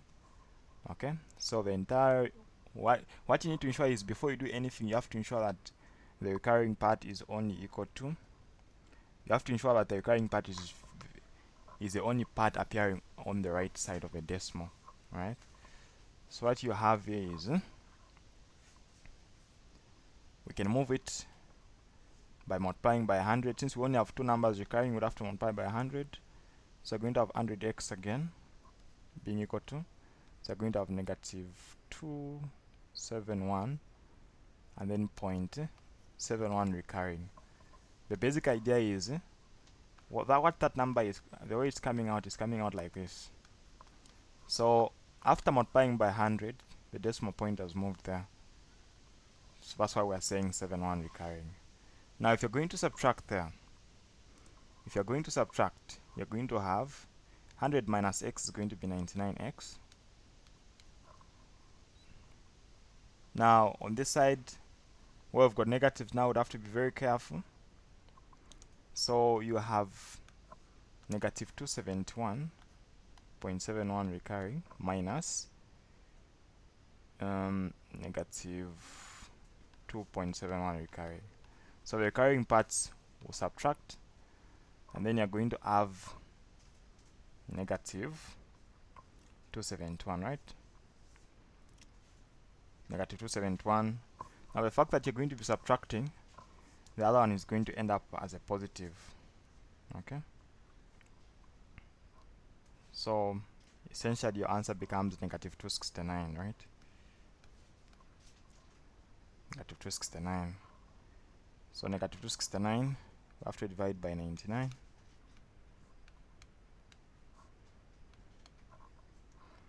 So do we have any common factor? Can 269 be divided by 9? Not sure. So think of numbers, a common number that you can actually use to divide these two numbers. Well, what about if you try a 3 into 69? Not working. So we can leave it there anyway for now. So 269 divided by 99, it's going to actually come out. So we can leave it there. So if you grab your calculator and try to punch it, you're going to see that you're going to get that number recurring. Now at this point I think you're now ready to handle these other two. So if you look at 2.2413 recurring, so let's make our x be equal to whatever we have. So our x is equal to 2.2413 recurring. Now for the first part, first of all, we need to ensure that only the recurring part is remaining. So that means the decimal point has to move 1, 2, so that the recurring part can remain on the right. So I have to multiply by 100. 100x is equal to, that's going to be 224. So now only the recurring term has remained. Now the next step again would have to, we can't subtract these two. Why? Because the recurring part won't subtract. So this is a case where you now have to take another extra step by now moving the recurring part towards the left. So I have to multiply how many times? By 100, because there are only two recurring numbers. So it's going to be 100 times 10, same times 100 actually. So I'm going to add two more zeros, that will be 10,000. X is equal to 224.13, and then the recurring part will still remain. Now at this point you're able to subtract clearly. So 10,000 minus 100, that's 9,900. X is equal to, and then on the other part 224.13 minus 224. So that's 22,189. Okay. You can now divide that by 9,900.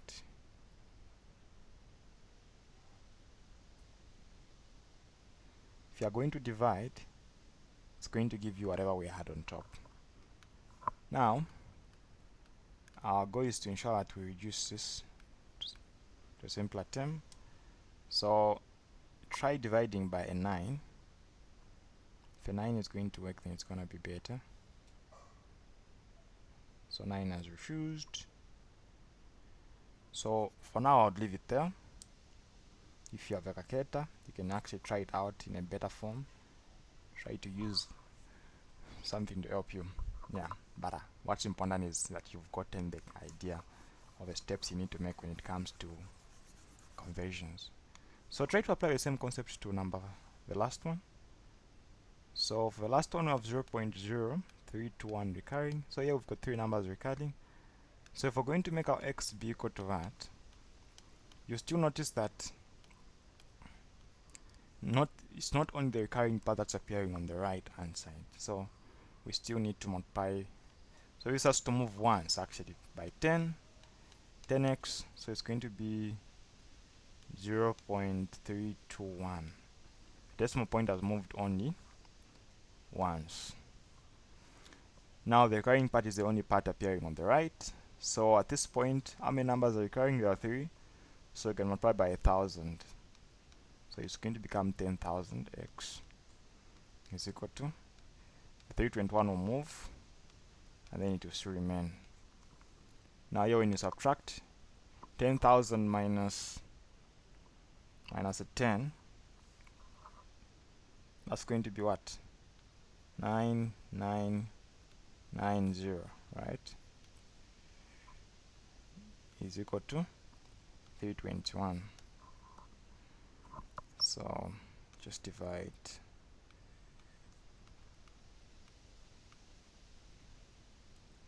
So whatever you have is your solution there. That's how easy it is to handle this question. Alright, so for this question, let me just embed in the video that I worked on, where I think I did a very good explanation on proving the root of 2 is irrational. So apply the same principles to 2 and 3. So when you say a number is rational, what do you mean? So you mean you're capable of expressing it in the form of A over B. Of course, B should not be equal to 0 because we don't want it to be undefined. So it should be in the form of A over B, and then A and B should be in their common ratio, in their lowest ratio, with an highest common factor over 1. An example is a 2. The number 2 can be expressed in the form of 2 over 1, where 2 and 1 are both integers, and then the highest common factor is a 1. So what is a rational number? So we prove this by contradiction because we can't prove directly. So we'd have to make an assumption to say our number root of 2 is rational. So we'll write that explicitly. We'll assume root of 2 is what? Is rational. That's the first thing we're doing. So since you've taken an assumption, a then statement can come now. Then we know we're able to express now root of 2 in the form of A over B. Okay. So at this point, you're at liberty of squaring both sides.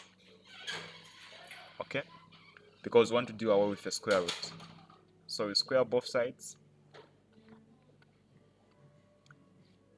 So you realize that at the next step, this will go, the root will go, so you just have a 2 there. 2 is equal to a squared over b squared. Okay. So I can now move on. So we can cross and multiply. So if we cross and multiply, what are we going to have? So I have 2b squared is equal to a squared. And then we can divide both sides by 2. So b squared is going to be equal to a squared over 2. So we observe one thing. What are we observing? So we're observing that a squared is divisible by 2. So I can give you an example. If you have 4 squared, and then I tell you to say 4 squared is divisible by 2, then it means even the number itself is divisible by 2. 4 itself is divisible by 2. So that expression we have shows that a squared is divisible. Okay? Is divisible by 2. So hence, a is also divisible by what? Is divisible by 2. So you can finish that part.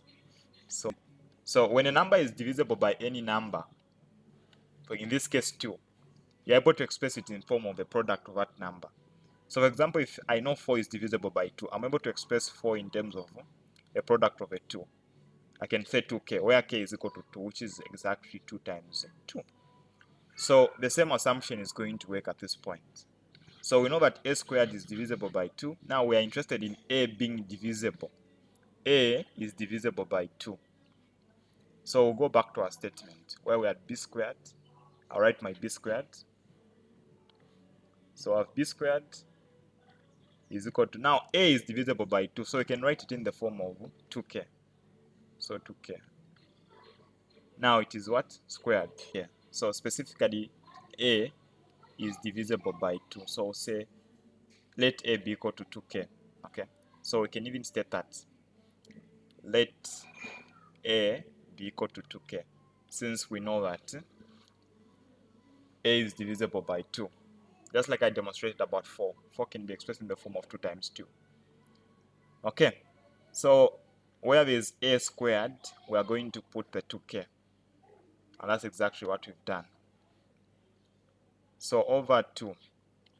So I can take away the over 2 by crossing and multiplying so that it goes the other side. So that we can have a 2 on the back on the b squared. So you can simplify there. You have 2b squared is equal to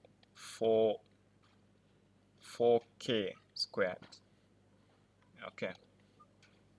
So we have 2b squared is equal to 4k squared. So you can divide both sides by 2. So b squared becomes equal to 2k squared. Now we can divide both sides again by 2. So we realize that we're going to have b squared over 2 being equal to what? Being equal to k squared. So at this point, since b squared is over 2, we can say b squared is divisible by what? So I can just create some space now.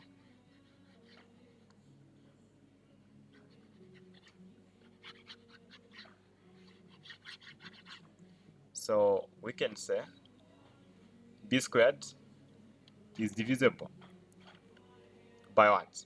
By 2. Hence our b is also divisible by what? By the same 2. Okay, can finish that up. So since now remember that there's a point where we had said a was divisible by 2. So what does that tell us? So now we can see that both a and b are divisible by what? So we can say 2 divides both a and b. So which now tells us to say that p, our a and our b have a common factor. A common factor of what? Of 2. So now what does this do? So remember from our assumption, it was very necessary for us to assume that 2 was rational. And then we said, if it is rational, we're able to express it in the form of A over B, where A and B have got no common factors other than 1. Okay? Now, in this case, we can see that A and B have got a common factor of 2. So the way you prove by contradiction is by proving that the numbers or your letters of your choice are going to have a common factor. So that common factor contradicts the assumption. So since A and B have got a common factor of 2, it contradicts our assumption.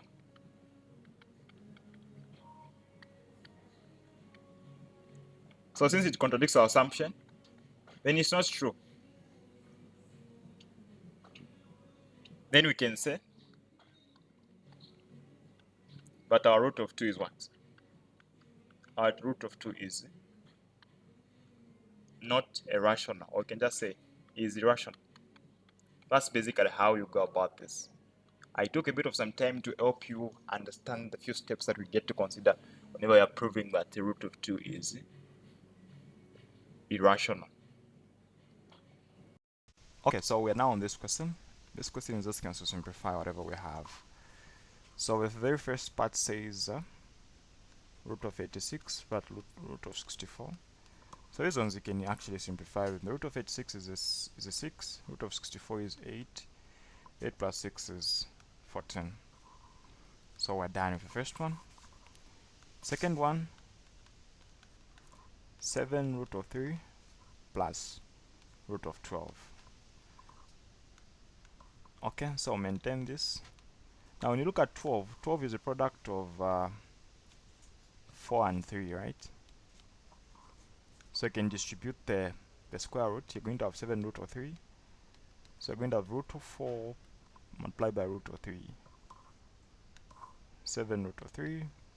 So root of 4 is going to be a 2. So you now have common, these now become like terms. 2 plus 7 is 9. So 9 root of 3. That's how you handle surds. So there are two steps, there are two things we've learned here.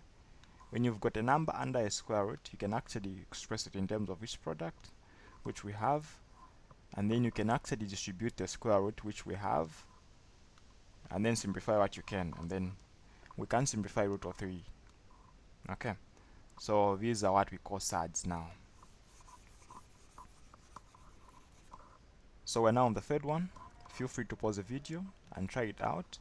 Root of 20 plus 2 root of 45 minus root of 80. Root of 20 is already a product of what? I think that is a 4 and a 5. And then 45 is a product of 9 and 5. So 9 times 5. And then 80 can be a product of what in terms of 5. So if you try to divide 80 by 5, that's 16. So 16 times 5. So this is easy to actually figure out. So you can distribute the square root now. So you're going to have root of 4, root of 5, plus 2, root of 9, root of 5, minus root of 16, root of 5. So root of 4 is going to be a 2, root 5, and then root of 9 is going to be a 3, and then root of 16 is going to be a 4.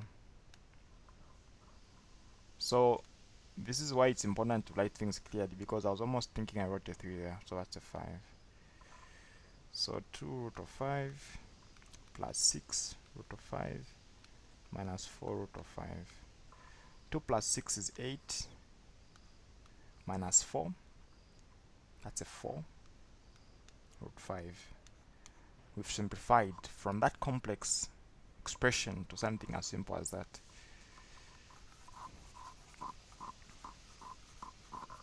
Okay, so these are the surds we're talking about now. Now we are on number 4. 3 root of 27 minus 48 plus 2 root of 75. Let's think of the products we can have. 27 can be divided by what? 9 times 9. 9 times 3 is what? Because it's going to be 18 plus 9.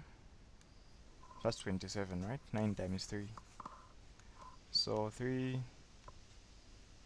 I can just go direct, so that's going to be root of 9 times root of 3. I've already shown you that you can actually express it in terms of a product and then separate them. And then minus. Now think of a 48. I think I can think of 48, I can think of 8 as a factor. How many times can you divide 48 by 8? That's 6. So 8 times 6.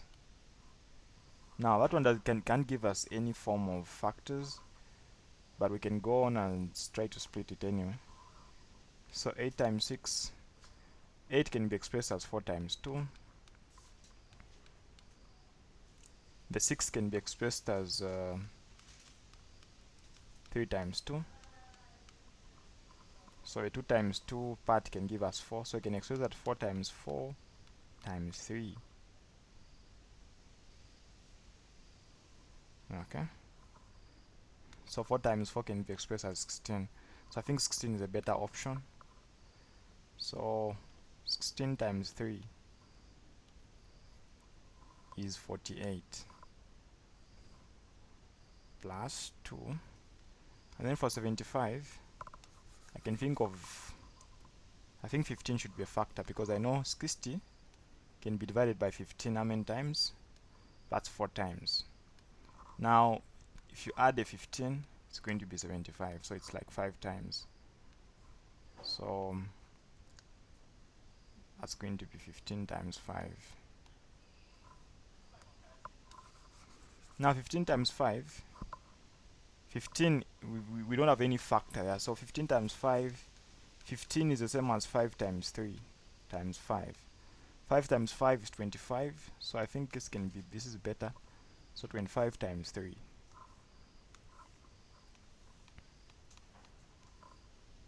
Okay. So 3, root of 9 is going to be a 3. Root of 16 is going to be a 4.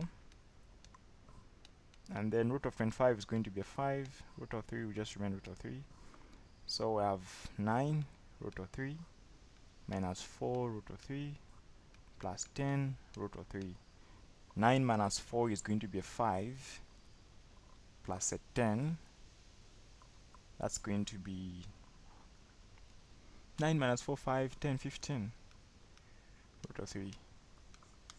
Okay, we just have 2 more now.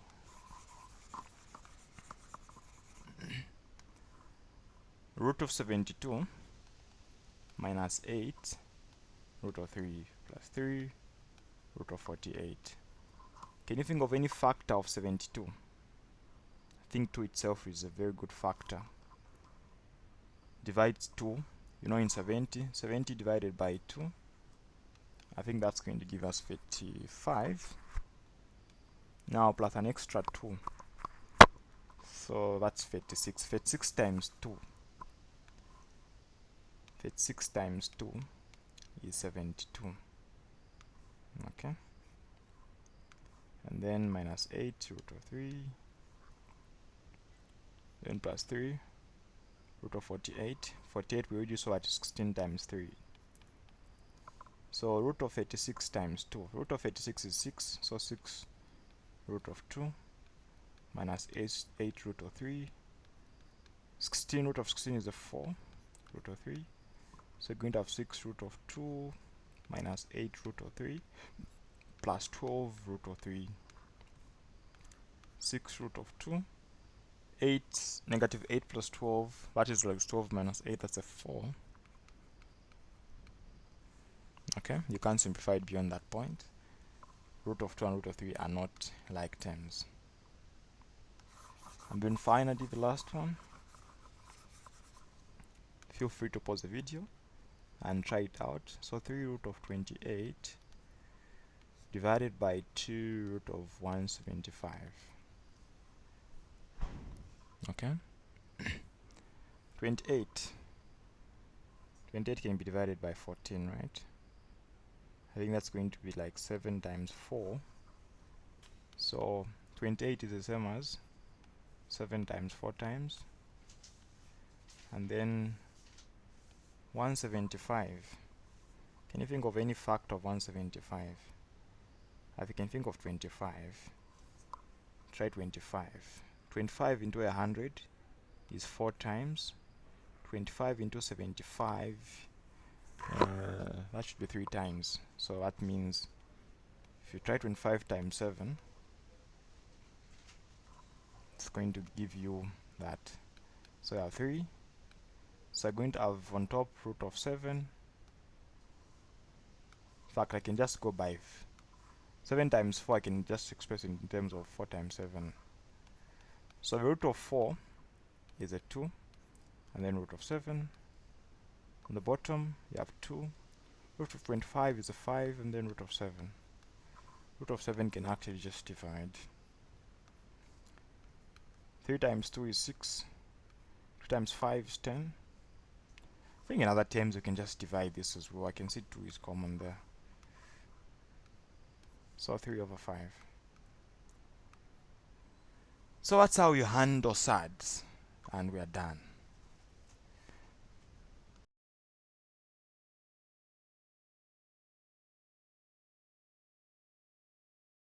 Alright, so we'll continue now on D.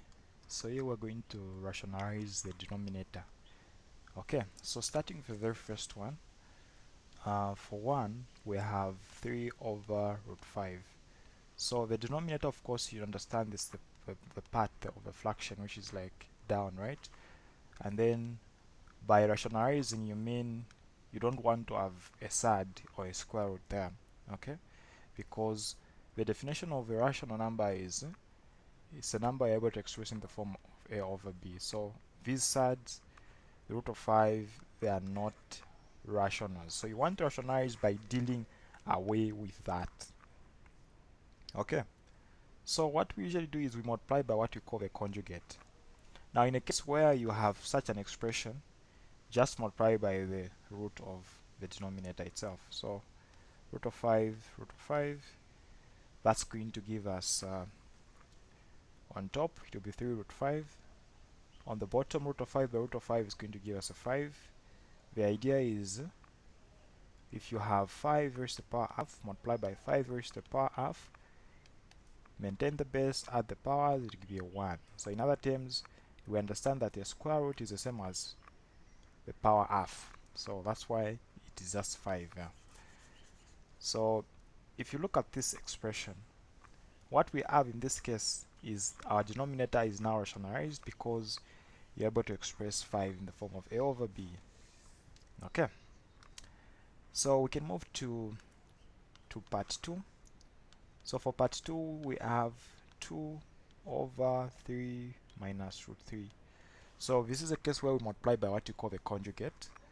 So the conjugate means you change the sign in between. So we're going to have 3 plus root of 3, of course, of the denominator. Multiply that with both the numerator and the denominator. So for the top part, 2 times 3 would be 6.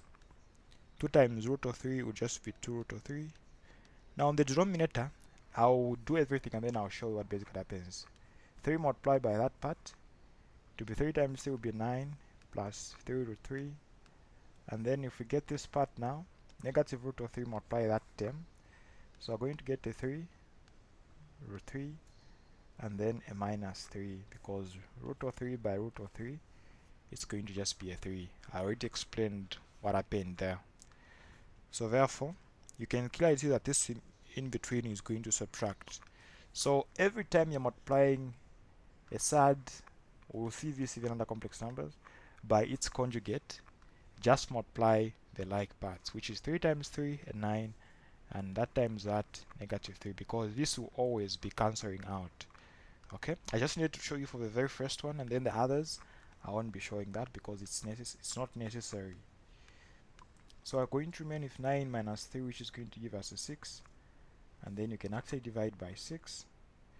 if you want, first one is going to be 1, the other one is going to be root of 3 over 3 as your solution. Okay, so this is basically how you handle part 2. Now, applying what you've learned, feel free to pause the video and try out the remaining questions. So part 3, what we have is we have 3 root of 2 divided by 2 plus root of 5. Okay, so here what we want to do, we still want to rationalize the denominator. So multiply by the conjugate of this, the denominator, which is going to be changing the sign in between, giving us that. So we do the same to the numerator as well. So for the top part, this times that would give us what? 3 times 2 is going to be a 6, so 6 root 2. And then again, the same expression against that. So we're going to have, there's like a 1 there that you can't see. So 1 times 3 is just going to be a minus 3 because there's a negative there. So a minus 3 and then root of 2 by root of 5 divided by. So this is where we're now multiplying the surd with its conjugate. So just multiply the like parts. 2 times 2, that would give us a 4. And then root of 5 by minus root of 5 is just going to be minus 5.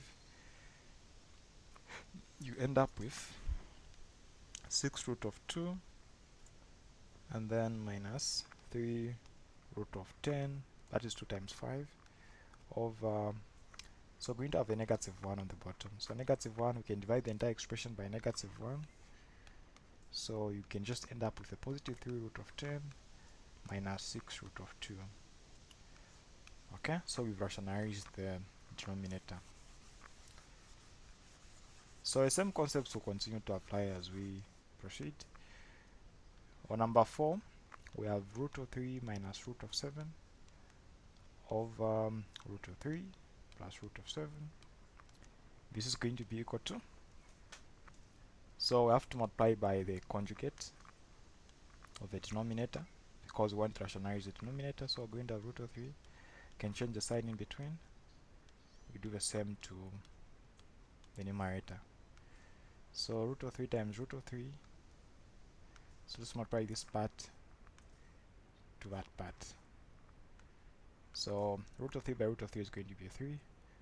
Root of 3 by 7 is going to be a negative because this part is having a negative. So negative root of 3, root of 7.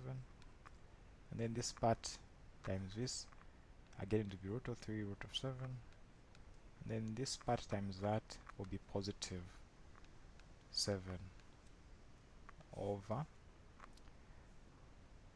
On the bottom, this is now the conjugates. So let's just basically multiply the like parts. Root of 3 by root of 3 is going to be a 3. Root of 7 by root of 7 is going to be a minus 7. So you're going to have 3 minus 2 because these are like terms. So they're coming twice. Root of 3, root of 7. We can actually combine that if you want. So to make it root of 21 of or 3 plus 7 can actually, so we've got a plus 7 there. For the denominator, 3 minus 7 is going to be a negative 4. 7 plus 3 gives us a 10, so we have 10 minus 2 root of 21 over negative 4, which we can divide for both parts, and then you end up with root of 21.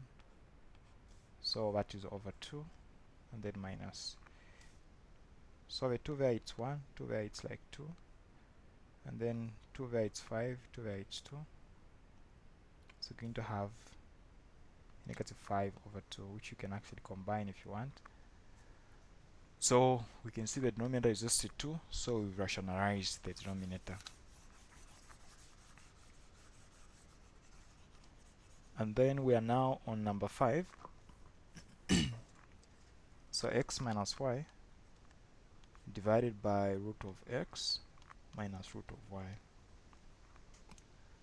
So we're rationalizing the denominator, we'll multiply by the conjugate by changing the sign in between, and then you end up with root of x plus root of y. So what do we have now? So x times that would be x root of x. Again, that would be x root of y. And then we'll now take this negative y, so that would be negative y root of x. Again, negative y root of y. And then the denominator, just multiply the like parts. Root of x by x is x. That would be minus y. So at least we can see the denominator is now rationalized, right? So any like terms we have, I can't see any like terms for the top part, because even if we have root of x, there's still x minus y. So we can actually just factorize. So let's get this part and that part. So x minus y, and then you can remain with root of x outside. And then the other part, we have that and that. So again, we'll factorize the, so let's just call it plus. And then we have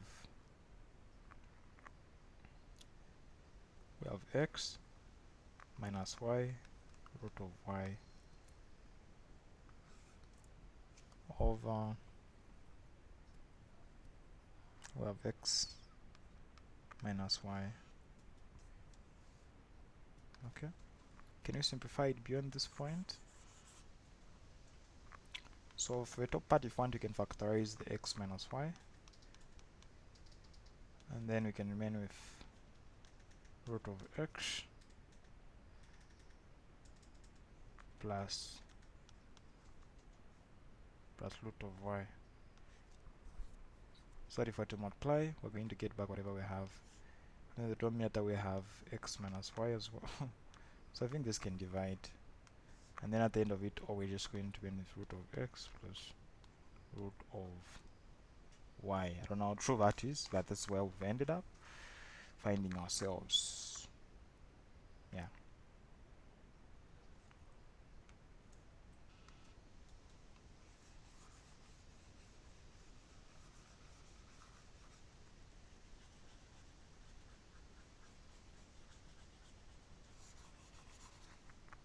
For the last one, we have h over root of x plus h minus root of x.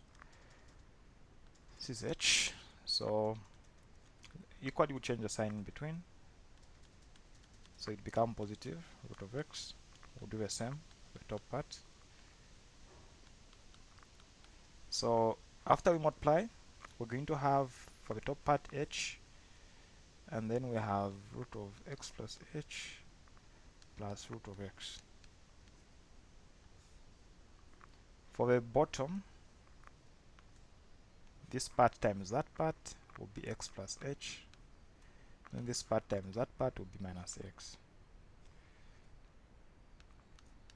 So you end up with this one that will subtract, so you just remain with h. H can divide, so ultimately your answer remains root of x plus h plus root of x. Okay, so I think given the previous one, we can do better than what we did. So we had so many unnecessary steps. So x minus y over root of x minus root of y, multiplied by the conjugate, which is root of x plus root of y. So root of x plus root of y.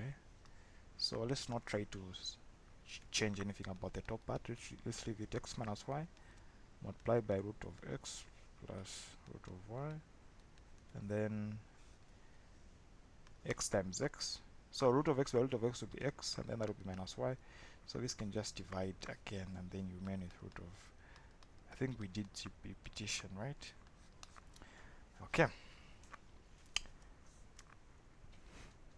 Question E is based on the same concept of rationalizing the denominator and simplifying the expressions.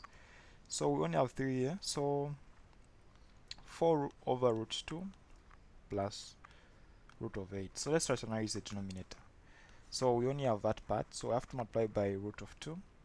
So 4 root of 2, and then root of 2 by root of 2, and then plus root of 8. So what are you going to end up with? We end up with 4 root 2 plus root of 8, and then that will be a 2.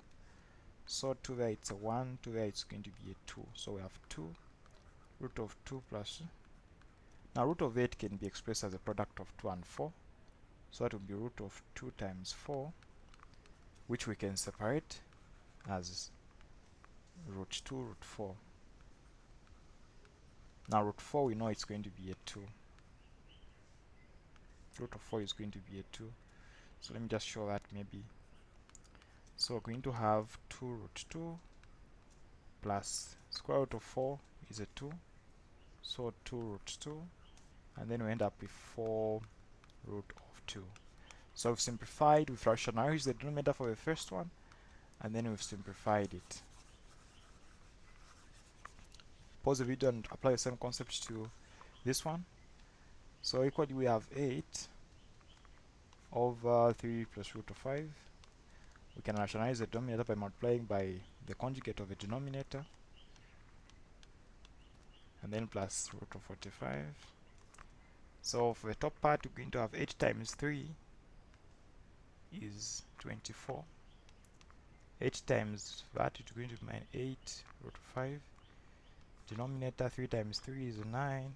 This times that is the minus 5.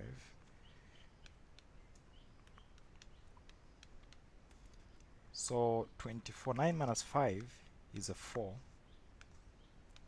So 4 there, it's going to be what? 6. 4 there, it's going to be 2.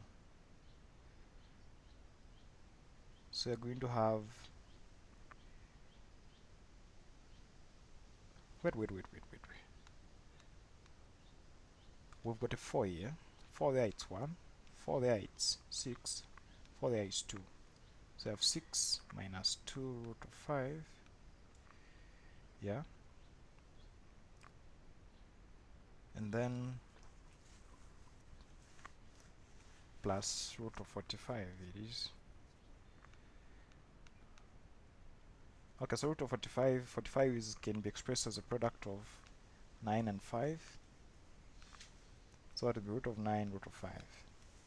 So that will be 6 minus 2 root of 5 plus 3 root of 5, which gives us 6. 3 minus 2 is a 1, so that will just be plus root of 5. I think that's the expression we have. 6 plus root of 5.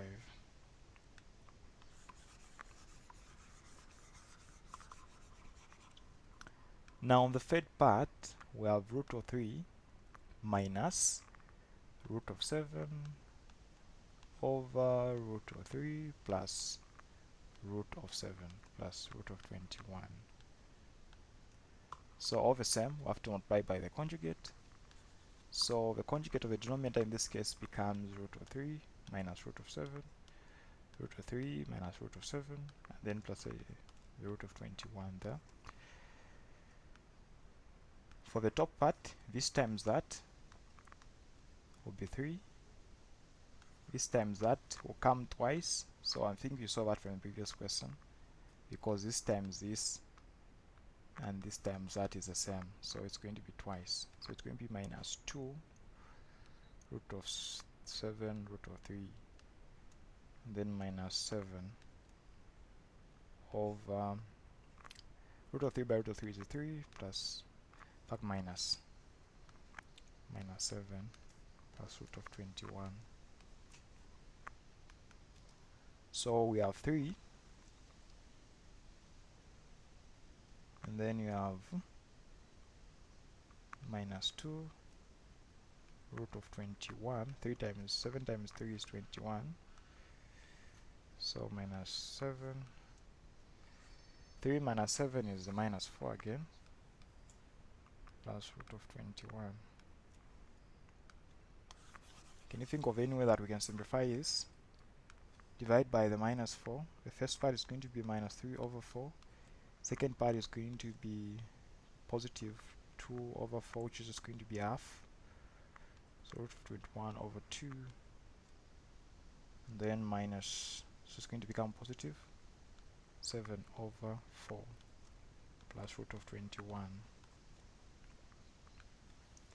So like terms, 7 over 4 minus 3 over 4.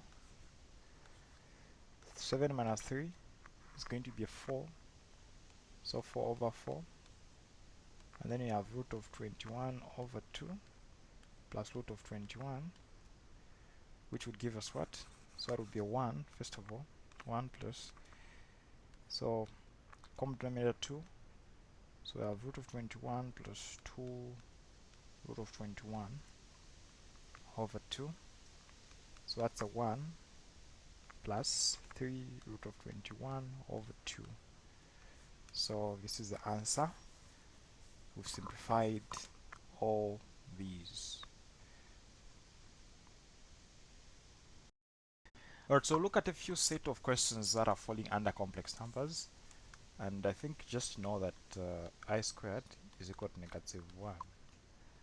So which tells us that if you're trying to make I the subject, finding the square root of both sides, your I is going to become root of negative 1. So that's very important. It's going to help us as we proceed. So let's start. So basic subtraction rules apply. We'll understand how we get to divide and multiply as well. But let's first of all start with the first one, which is asking us to kind of like subtract. So we are subtracting two different complex numbers. Okay. So distribute the sign that's in between. We have 2 plus 3i. So let's multiply everything there by a negative. So we have plus 7 minus 6i. So 2 and 7 are like terms. That gives us a 9. 3 minus 6 is going to be a minus 3i. So that is our answer for the first one. And then for the second one, we have negative 2 plus 3i. In fact, that's like the third one. So let me go to the second one. Second one, we apply the same concept. Addition, only look at the like terms, obviously. So 3 plus 4i, and then plus, we have 6 minus 5i. So even after distributing the positive, nothing changes. So 3 plus 6 is a 9. 4 minus 5 is a negative 1. So negative 1i, we can just say negative I. Simple, right? Alright, number 3, we have now multiplication starting. So negative 2 plus 3i squared. So squared means that's just coming twice. That's what it means. So let's actually try to multiply now. Negative 2 by the other bracket. So negative 2 times negative 2, positive 4. And then minus 2 multiplied by 3i. So let me just go direct. So negative 2 multiplied by 3i would be negative 6i. 3i times that will also be negative 6i. And then 3i times that would be 9 plus 9. And then I will become I squared since there are 2. So we have 4 minus 12i, and then plus 9. So now I said I squared is equal to negative 1. So going to put a negative 1 there. So we end up with a 4 minus 9 minus 12i. That gives us negative 5 minus 12i. So you've seen that under multiplication, what becomes important is I squared being equal to a negative 1.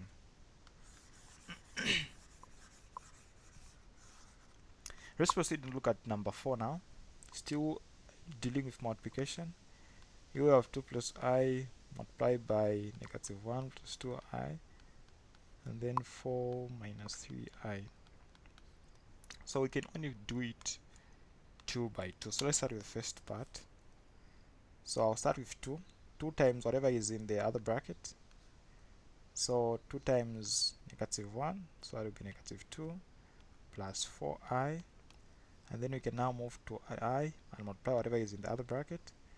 So that will be negative I for the first part, and then that will be plus 2i squared. Okay, that's what we have after multiplying the first two brackets, and then we are remaining with the 3i there. 4 minus 3i, that is. So we have negative 2 now. 4i minus I, that's going to be a 3i. And then the I squared there is going to be a negative 1, so it's going to give us a minus 2, right?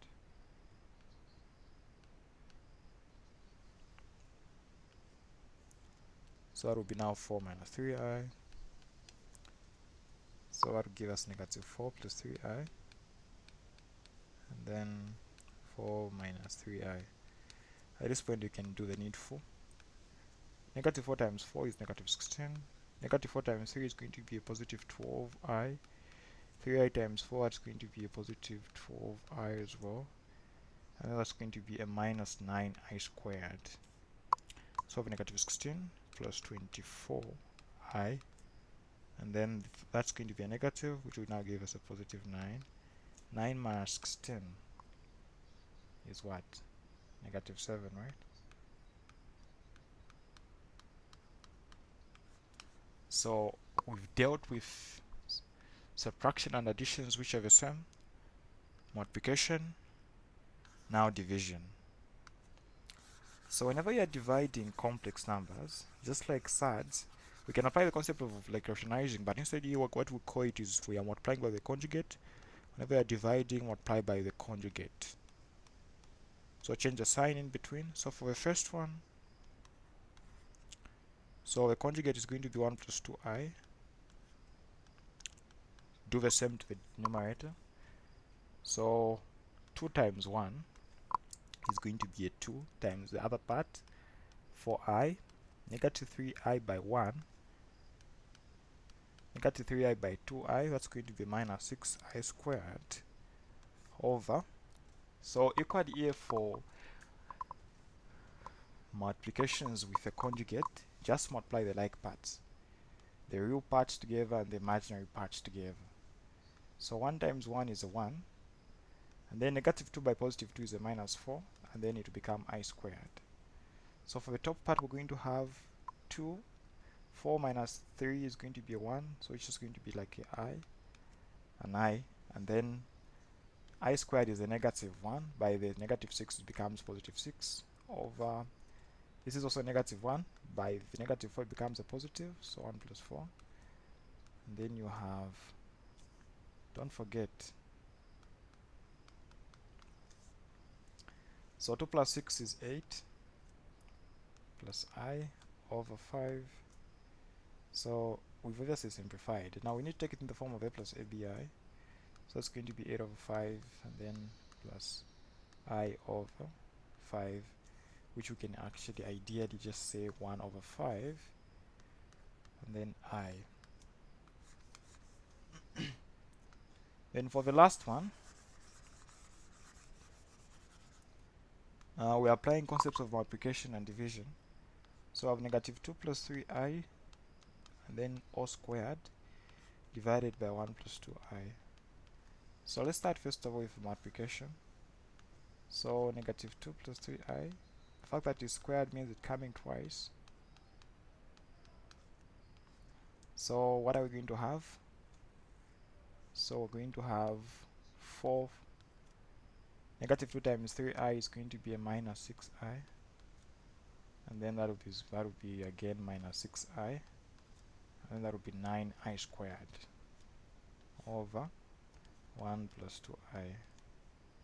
That's going to give us 4 minus 12i, and then 9i squared is going to be a minus 9 over 1 plus 2i.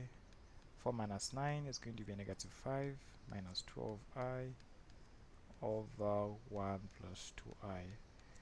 At this point we can now divide by multiplying by the conjugate, which implies we change the sign of the denominator in between. So we do the same to the numerator. 1 times negative 5, obviously, is going to be a negative 5. Negative 5 times negative 2 will be plus 10i. And then negative 12 by that is going to just be negative 12i. And then negative 12 by negative 2, that will be positive 24i squared. For the denominator, we're going to have a 1 and then a negative 4i squared, that is.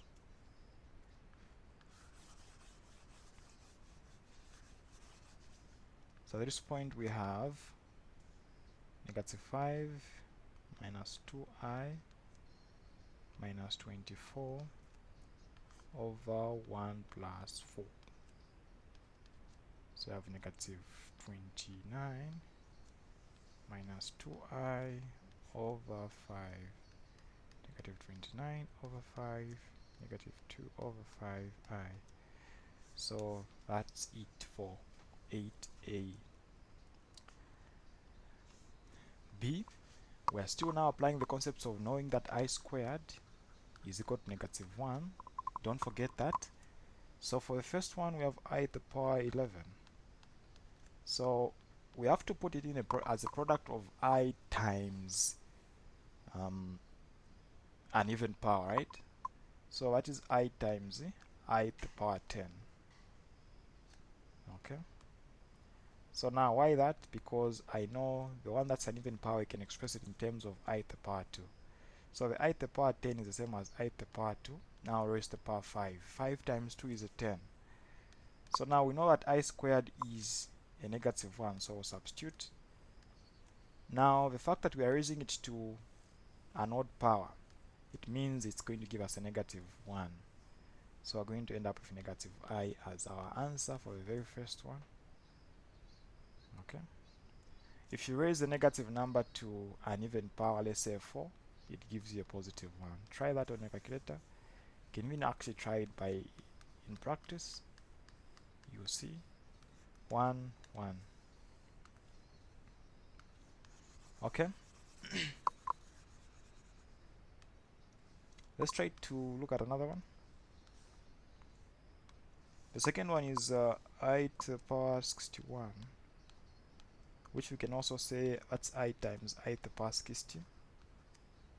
Now we can pull out, we know I 60, we can say I to the power 2. Now that would be half of 60 is what? 30. 30 times 2 is 60, so we now have I now to the power 30. Now 30 is an even number, it's divisible by 2, so we are going to get a positive I in this case. So that's it for the first two. Apply now the concepts we've learned so far to deal with the other expressions that are coming here. So don't forget our I squared is equal to -1. Now this one is already in terms of an even power, so I to the power 102. So you can just substitute just I squared. So now 2 into 102, I think into 100 is 50, so it's going to be a 51. 51 times 2 is 102. So now -1 is the same as I squared. Now 51 is an odd number, so this is going to be a -1 remaining as an answer. And then for 4, we have I to the power 250. 250 is an even power, right? So let's pull out the 2. Now, of course, you know the half of a 250 is a 125, right? 1.5 times 2 is a 250. So 1.5 is an odd number, so it's a -1 to the power 125, which will still also remain a -1. Now we are now on number 5. That's I to the power 900. Is 900 an odd power? An even? So it's even. So that's -1 to the power, not -1. I squared. So, but the half of 900 is 450. 450 is still an even power. So this is -1 to 450. So this will become a positive answer. And then the last one, which is I to the power 64,002. And then, so that's an even power. So what's the half of that? So divide by 2 throughout. That's going to be like a 3, a 2, 0, 0, 1. Now I think that's an odd power, right? Because you're ending with a 1. So that's going to be a -1. So this is how easy it is to simplify these ones, even though they look complicated. It's just a matter of you knowing that this is equal to that, and then knowing how to just, like, you know, express all these in the form of even powers. So we're now on C. For C, we are told, given that Z1 is equal to that. Okay.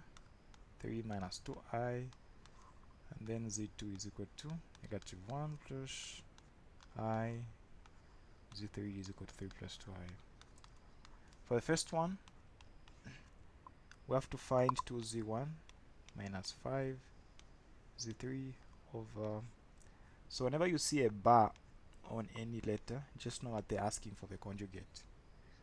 So therefore for this one, we'll just substitute 2z1, we're going to have 3 minus 2i, and then minus 5. Now z3 is 3 plus 2i,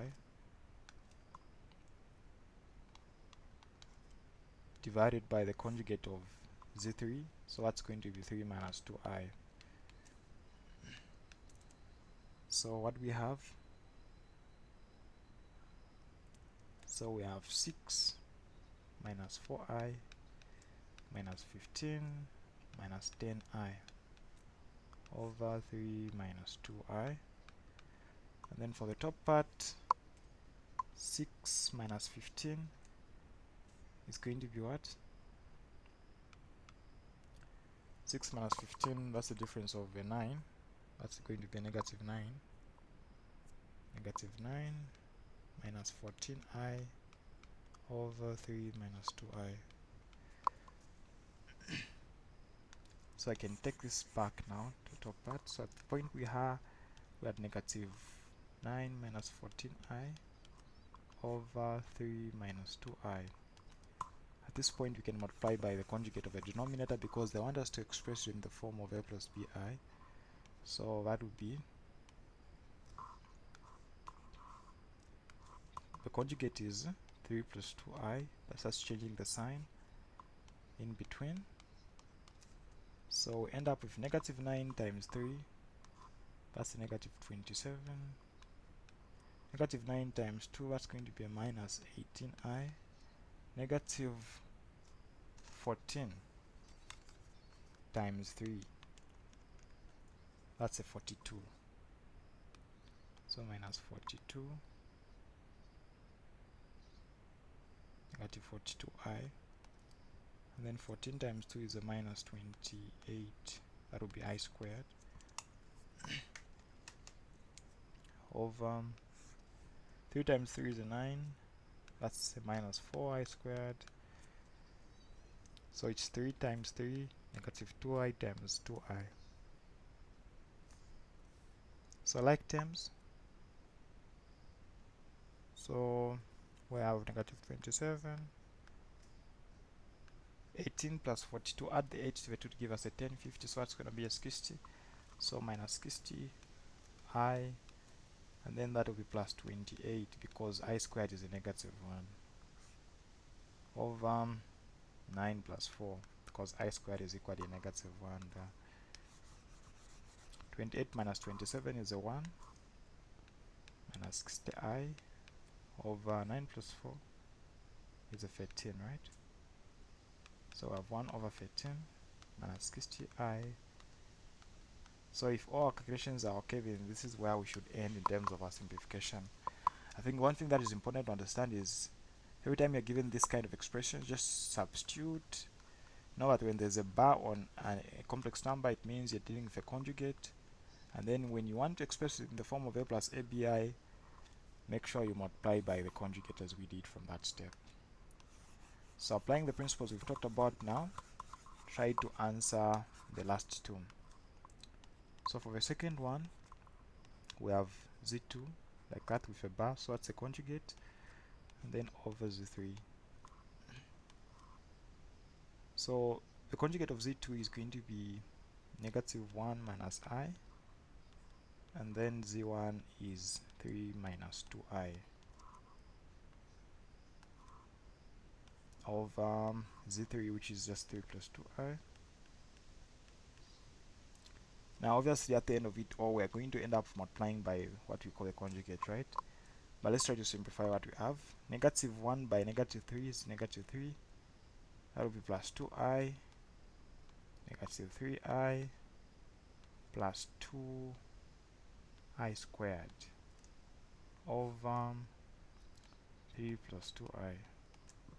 This is going to be equal to negative 3 minus I minus 2 over 3 plus 2i, negative 5 minus I over 3 plus 2I. You can multiply by the conjugate of a denominator. So at that point, negative 5 times 3, negative 15. Negative 5 times that is going to be positive 10I. And then negative I times that is going to be minus 3I. Negative I times that is going to be positive 2I squared over 3 times 3 is a 9. 2I times that is going to be minus 4I squared.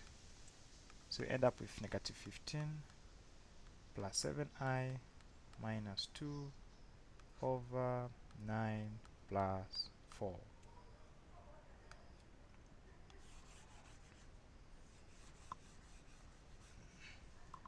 So that's going to be equal to negative 17 plus 7I over 13 over 13.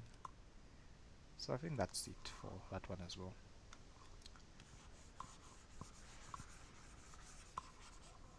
And then for the last one, we have this 2 squared over z1 with a bar. So that's the conjugate. So z2 is negative 1 plus I squared, meaning that it's coming twice. The denominator is the conjugate of z1, so that's going to be 3 plus 2I. We change the sign in between to find the conjugate. Negative 1 times negative 1 is a positive 1. Negative 1 times I is a negative I, so it's going to come twice.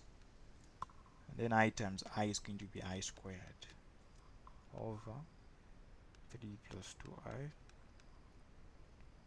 I squared is a negative 1, so you're going to end up with a negative 2I remaining, because this is going to subtract with the one that's already there. So that's a 1 minus 2I minus a 1 over 3 plus 2I.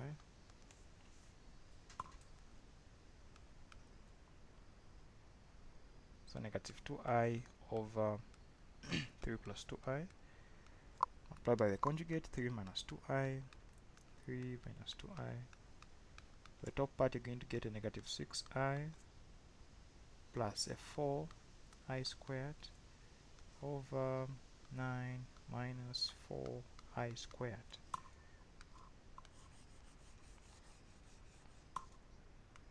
So we have negative 6I, negative 6I, and then that would be a minus, because I squared is a negative 1, so minus 4 over 9 plus 4 as well. I squared is a negative 1, so end up with a negative 6 over 13 I minus a 1. No, how is it a minus 1? Minus a 4 over 13. So we've expressed all these in the form of the addition of a plus bi. So is one part of these a and b should be real numbers, which we have.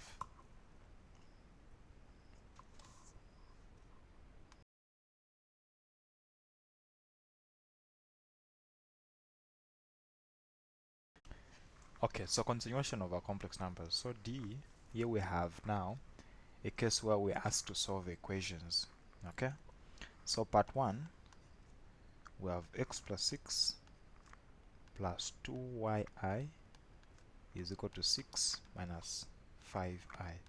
So the way you solve these complex numbers is, for you to find the values of x and y, you need to equate the real parts together. So let's try to identify what we have for the very first one. So x plus 6 is a real part because there's no I attached. So we'll come up with an equation equating this real part because there's no I attached to it. Okay, so we'll have to equate it into 6 because 6 is also the real part of the right hand side. So therefore the first equation becomes x plus 6 is equal to 6. And then the other equation is going to be these parts. So we have 2yi, which are having I, to be equal to negative 5i. So you notice that from the first equation, x plus 6 is equal to 6. You notice that x is going to be equal to 0, right? Now for the second one, 2y, take away the I, you're going to remain with negative 5, so y becomes negative 5 over 2. And if you try to substitute actually in the equation, you'll see that it's going to reduce to this. So if you're going to put your x to be a 0 plus 6, and then your y to be negative 5 over 2i, this is going to be 6 and then negative 5i, which is now equal to the right hand side. Applying the same concepts, feel free to try out the second one. So here we've got 4x plus. Now in this question, it's actually easy because we're actually even putting it for you, where we already grouped the part attached to I. Okay. So 4x is the real part. We equate it to the 21, which is the real part of the other equation, the other side. And then the part attached to y is 3, to the I is a 3y plus 4. The other part, it is 7 attached to I. So these are the two equations. So x becomes 21 over 4. 3y becomes 3. Because 7 minus 4 is going to be 3. Okay, we're adding negative 4 both sides. So y becomes 1. These are very simple. I don't even know why these questions give issues, students. I think it's just lack of understanding. 6 plus 3i is equal to 4i minus 30x plus yi. So 6 plus 3i is equal to 4i. I think let me distribute the 30. So I have negative 30x minus 30yi. So this one is the one that requires a bit of some work because we'd have to correct the like terms on the same side. So 4i and 30i are the ones that are having the I. So let me start with the real part, which is negative 30x, and then we have now 4i minus 30yi. 6 plus 3i is equal to negative 30x. We can pull out the I so that we can have 4 minus 30y and then the I outside. So now we can now come up with equations. So the first equation, the real part, 6 is equal to negative 30x divided by negative 30. So x becomes negative 1 over 5. Alright? And then the other part now, for the imaginary part, it's going to be 4 minus 30y is equal to 3. Negative 30y is equal to 3 minus 4 is going to be a negative 1, so y becomes 1 over 30. So we've answered the parts that are requiring us to find the values of x and y. We can now look at E, where we are told 5 minus 2i over z is equal to 2 plus I. Find z in the form of a plus ib. So this part is equal to this part. So we have to find z. So what complex number can we divide into 5 plus 2i to give us 2 plus I? I think one way I can handle this question is by actually substituting something on z. So let our z be equal to a plus ib. Okay, so 5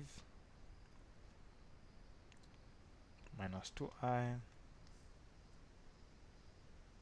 over, so what is going to be, or instead I think let's cross and multiply instead. So if you cross and multiply, we're going to have 5 minus 2i equal to 2 plus I multiplied by now the complex number z, which is now equal to a plus ib. So we can have 5 minus 2i is equal to 2 times a is going to be 2a, 2 times the ib is going to be 2bi, I times a is going to be ai, I times ib is going to be I squared of b, So we have 5 minus 2i is equal to the real part, we have 2a. Now that's going to be a negative. I squared is equal to negative 1, so it's going to be negative b. And then we have now this part. I can start with a, so I have a plus 2b, and then I can factor out the I can just put it out. So the like parts here, we have the real numbers, the real part which is 2a minus b without the I, which should be equal to 5, and then the a plus 2b attached to I should be equal to negative 2. So we've come up with what we call now the simultaneous equations.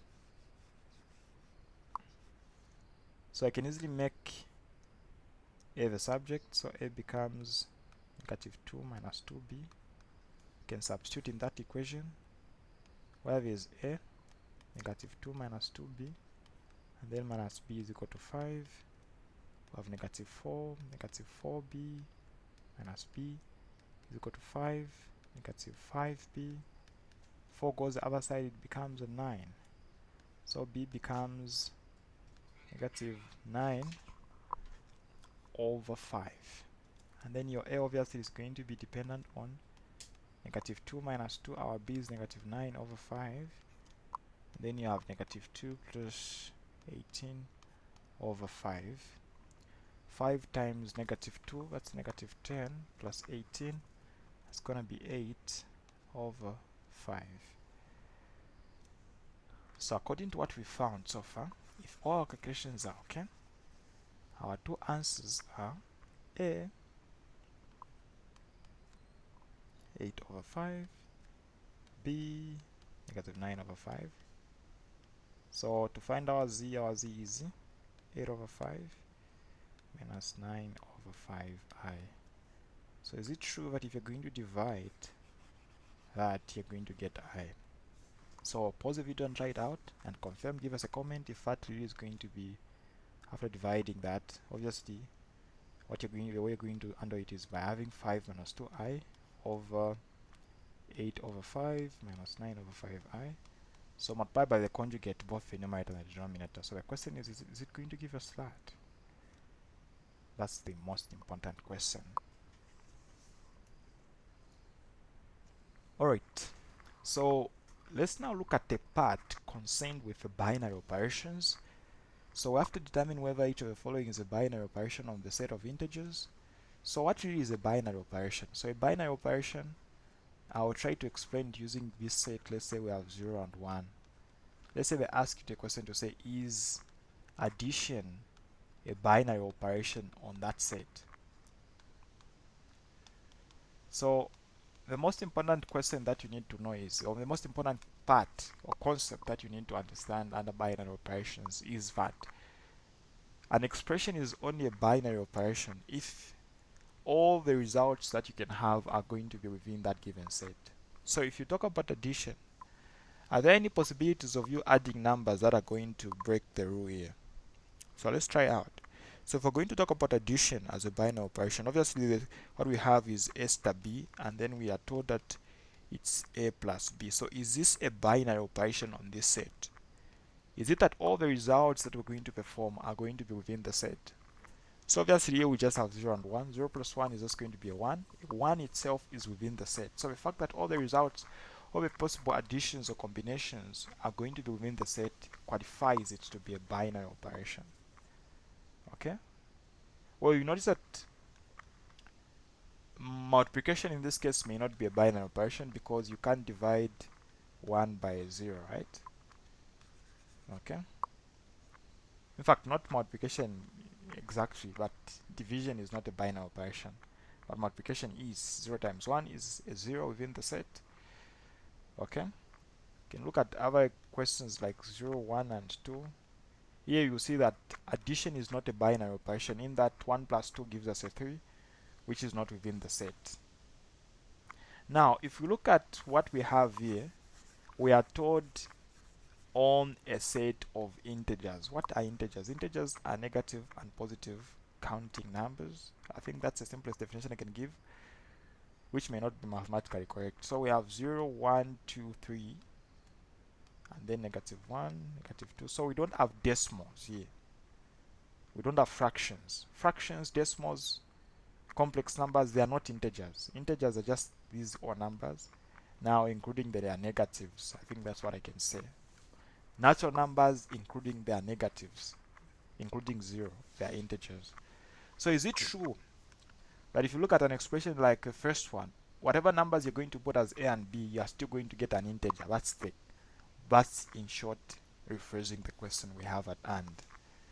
So if you're going to have a plus a star b, which is a minus 2b, well, this is an integer, that's an integer. So can does multiplication by a 2 change an integer into a different number? No. If you multiply an integer by 2, it's going to be an integer. If you subtract integers, they're still going to give you integers. You can try that. 1 minus 2 is a 1, right? So those are still going to give you integers. 1 minus 2 is a negative 1, which is an integer. 3 minus 4 is a negative 1, which is an integer. So in short, I can't think of any possibility of any two numbers that are going to distort this. So therefore, the first one is a binary operation. Okay, there may be some cases where they may need you to use proofs to indicate, but it's not necessary within the context of this question. So just try to disqualify. So a star b is root of a plus b. Now if you think of this now, is it true that if you try to find the square root of an integer, it will still be an integer? Well, I don't think so, because whenever I look at the square root, I know there's a restriction. I can't find the square root of a negative number. So I can think of integers that are going to give me a negative result. For example, I can say negative 2 plus 1. Those are integers. They're going to give me a negative 1. So this disqualifies. So you can even give an example. So there are some results or addition of integers where square root is not an integer. Root of negative 1 is not an integer. So this would only be a binary operation, I think, if it was a set of complex numbers, because this is a complex number. Okay. So this is not a binary operation. And then a star b, a minus b squared. Now if you look at this one, is it true that, well, it is true that if you subtract two integers, they are going to give you an integer. Now is it true that if you square it, it's still going to be an integer? Well, the funny part is yes, it is. Think of negative 2 plus 3, 2. So for this one, it stands. There is no disqualification. And then the last one, a squared. So if you square an integer, it's going to give you an integer. You subtract integers, they're still going to give you integers. So this also qualifies. If you can think of any way of disqualifying any of these ones that I've approved of, give us a comment, we see. And then we are on question 10, which is also dealing with the binary operations. So here we are told to let star be a binary operation on a set of real numbers. A, b, and c all are real numbers, given the operation is defined by that. Is it commutative? So commutative is the first part of the question. So I'll start with A. We have A star B is equal to A plus B minus AB. So to determine whether something is commutative or not, it means A star B should be equal to B star A, meaning that it doesn't matter what you start with. So we already have A star B, so let's just try B star A. So B star A is going to be, so it means, what it means for a binary operation is if you're going to have 2 star 3, it means where there's A put a 2, where there's B put a 3. So apply the same concept here. So since we're having B star A, B star A, so it's like we're now going to swap them. So where there's A in that expression, we're going to put a B. So we're going to have B plus A minus B times A. Now, if we are going to rearrange this is going to be A plus B and B plus A are the same. BA is the same as AB. So the question is, are they equal? They are equal. So what you can say is A star B is equal to B star A. So therefore, it is what? Commutative. That's for a first part. Now, associativeness deals with a different concept, but maybe before that, let me handle the other part of the question, which is B. So for B, we are told A star B is going to be 3A plus B. So the fact that this we just have like a, so we're going to this one is predictable. So wherever is B, we're going to put A, just exchange them. So B plus A and A plus B are the same. So equal divisors are equal, as we can see. So this is still a binary. This is commutative, by the way. So some of you may be like, is it always the case? Well, there might be cases where it's going to refuse. For example, when I told you, let's say if this was A minus B, you can't say, if we say B star A, it's going to be equal. No, it's not going to be equal, obviously, you know that. B minus A. So B minus A is by no means equal to A minus B, you know that. These are different, right? So in such a case, we would say it's not commutative. Okay. So now, is the binary operation associative? So associative is in a case where you have 3, for example. Does it matter what you start with? That's the question. Does it matter what you start with? Obviously, you know that binary operation starts with 2. You can only perform a binary operation on 2 things. Okay, so does it matter what you start with? That's what associative focuses on. So is A star B star C, of course it implies you start with what is in the brackets. Is it going to be equal to a case where you decide to start with B with C instead? Are they going to be equal? That's associativeness. So we have A star B for the first one. Maybe let me leave this part for expressions' sake. So if you look at A star B is equal to A plus B minus AB, and then if you try to look at star C, so let's actually make it appear in that form. So we do have A star B. So now let's say we are now going to have A star B with star C. So it means now where there is your A, you're going to put what is in the brackets. Okay, so where is the equation itself? So the equation itself is E. So our A is now A star B. Now so A star B, we know it is equal to this. So where there is A, we're going to put A star B. So where there is A, so let's put A plus B minus AB. So I've only substituted where there is A there, because we have said A is represented by A star B in this expression. Now we have plus B itself minus, again we have AB there, so our A is represented by A star B, which is equal to the whole thing again. So I can pull out the B and multiply by the A, which is represented by the A star B itself. This is how fun it is. So you're going to have A plus B minus AB, and then plus B. Okay, so I think let me just leave it there. So minus B, A plus. Okay, so in short, I will not change anything. Let me just leave it there. Now, what if I start? What if I now decide to start with the other part? Let me move this a bit. What if I decide to move the other part, which is A star B star C, right? So that one requires me first of all to find B star C. So if I'm going to find B star C, it means I'm going to make my A be the B, and so that's going to be now be BC. So I'm going to have now B plus C minus BC. Okay, now to find finally A star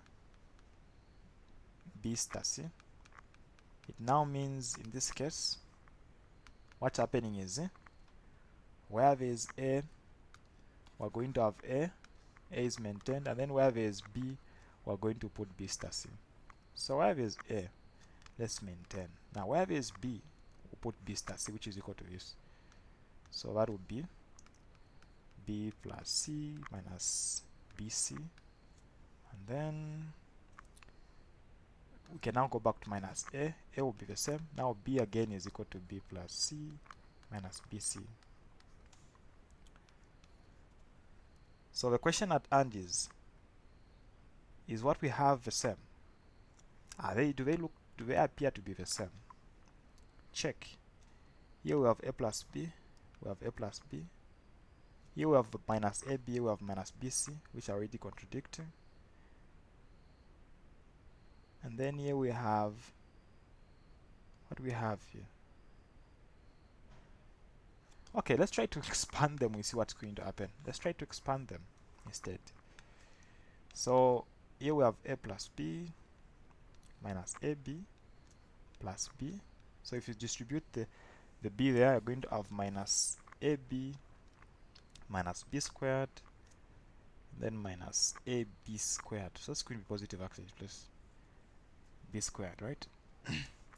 Now for the one that is down, we have A plus B plus C minus BC minus A. No, not minus A. So minus AB minus AC plus ABC.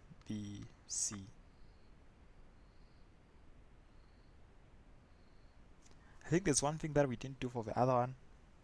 Where did you consider C? I think I can't see a case where we considered C.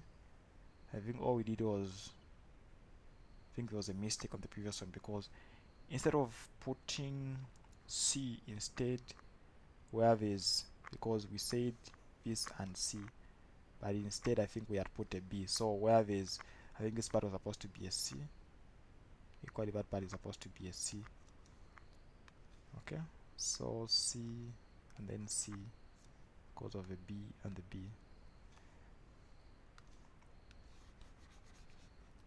Okay, so I think we made a mistake on the first one, so you can actually review there. So we're going to have now A plus B minus AB. Okay, and then plus C minus CA minus BC. I think let me be putting them in the order so that we can, so that's going to be minus AC minus BC plus ABC. Okay, so for this part, A star B star C, for our A we maintain. Now where is B, we had put B star C, which was obviously this part, B plus C minus BC. Okay, which is okay. So let's try to cancel out what's common to see if we are right. So A is common, B is common, minus AB is there, and then minus AC is there, ABC is there. What else is remaining? Minus BC is there, and then C is there. I think these are the same, so you can see clearly they've come out to be identical, so it means it is associative, right? So on this one we've said it is associative, yeah. So we can conclude as well the fact that A star B star C is equal to A and then star B star C. We can conclude it's self-associative. Let's try to apply the same concept on B now. So for B we have A star B being equal to 3A plus B. So we already have that. So what don't we have here? I think we don't have B star C. So B star C is going to be, so if it's A, we're going to put a B and then plus C. So let's find now this part. So A star B star C. So it means our A is going to be considered to be this O part. So wherever is A, we're going to put A star B, which is this part. So we have 3. Now wherever is A, we're going to put the entire A star B, which is 3A plus B. And then plus B, which is our C in this case. And then you can simplify this if you want. 3 times 3 is going to be a 9, A plus B, and then plus 3C. And then we can also find A star B star C. So in this other case now, our A will stand as it is, and then where this B, we're going to put B star C, which is that. So we're going to have 3, and then B plus C. So we're going to have 3A plus 9B plus C. So you can clearly see that the 9 is applying to B plus C, the other one is applying to A plus B. So these ones are by no means equal. So they are not. So therefore, this binary operation is not. You can actually state that. So not equal. So therefore, it is not associative. Now, the other concept of binary operations, which is cardinal, is us being able to compute what we are given. So I'll start with the first one, 2 star 3. So I'll start with A. A star B is equal to A plus B minus AB. So 2 star 3, just substitute. Wherever there's A, we'll put a 2. Wherever there's a B, we're going to put a 3. So that's what you're going to have. 2 plus 3 is 5 minus 6, negative 1. For the last one, start with what is in the brackets. So negative 1 star 3. So negative 1 plus 3. Again, we have on A we have negative 1, and then your B you have got a 3. So we're going to have negative 1 plus 3, which is just going to be like a 2. And then that's going to be a positive 3. So that's equal to 5. So where is in the brackets we're going to have 5 and then star negative 2. So therefore our A is 5 again. So we're going to use the same equation again. So 5, and then our B is a minus 2. Our A is 5, our B is a minus 2. So I have 5 minus 2, which is going to be a 3, plus 10, which is equal to 13. Simple, right? Simple, simple. Now we can apply the same principle. Feel free to pause the video and now handle the last one, which is B. A star B is equal to 3, A plus B. So to compute 2 star 3, just substitute. So our A is 2, our B is 3. 6 times 3, I think that's 18, right? Because 3 plus 2 is a, no. 3 plus 2 is a 5, times 3 is a 15. Simple. Now the last one, start with what is in the brackets, negative 1 star 3. So 3, negative 1 plus 3. 3, negative 1 plus 3 is that's a 2. So that's going to give us a 6, right? And then finally for the last one, that's going to be 6 star negative 2. Because now what is in the brackets is going to be replaced by 6. So we're going to have 3 and then 6 minus 2. So 6 minus 2 is a 4 times 3, that is a 12. And that is how you handle these simple binary operations.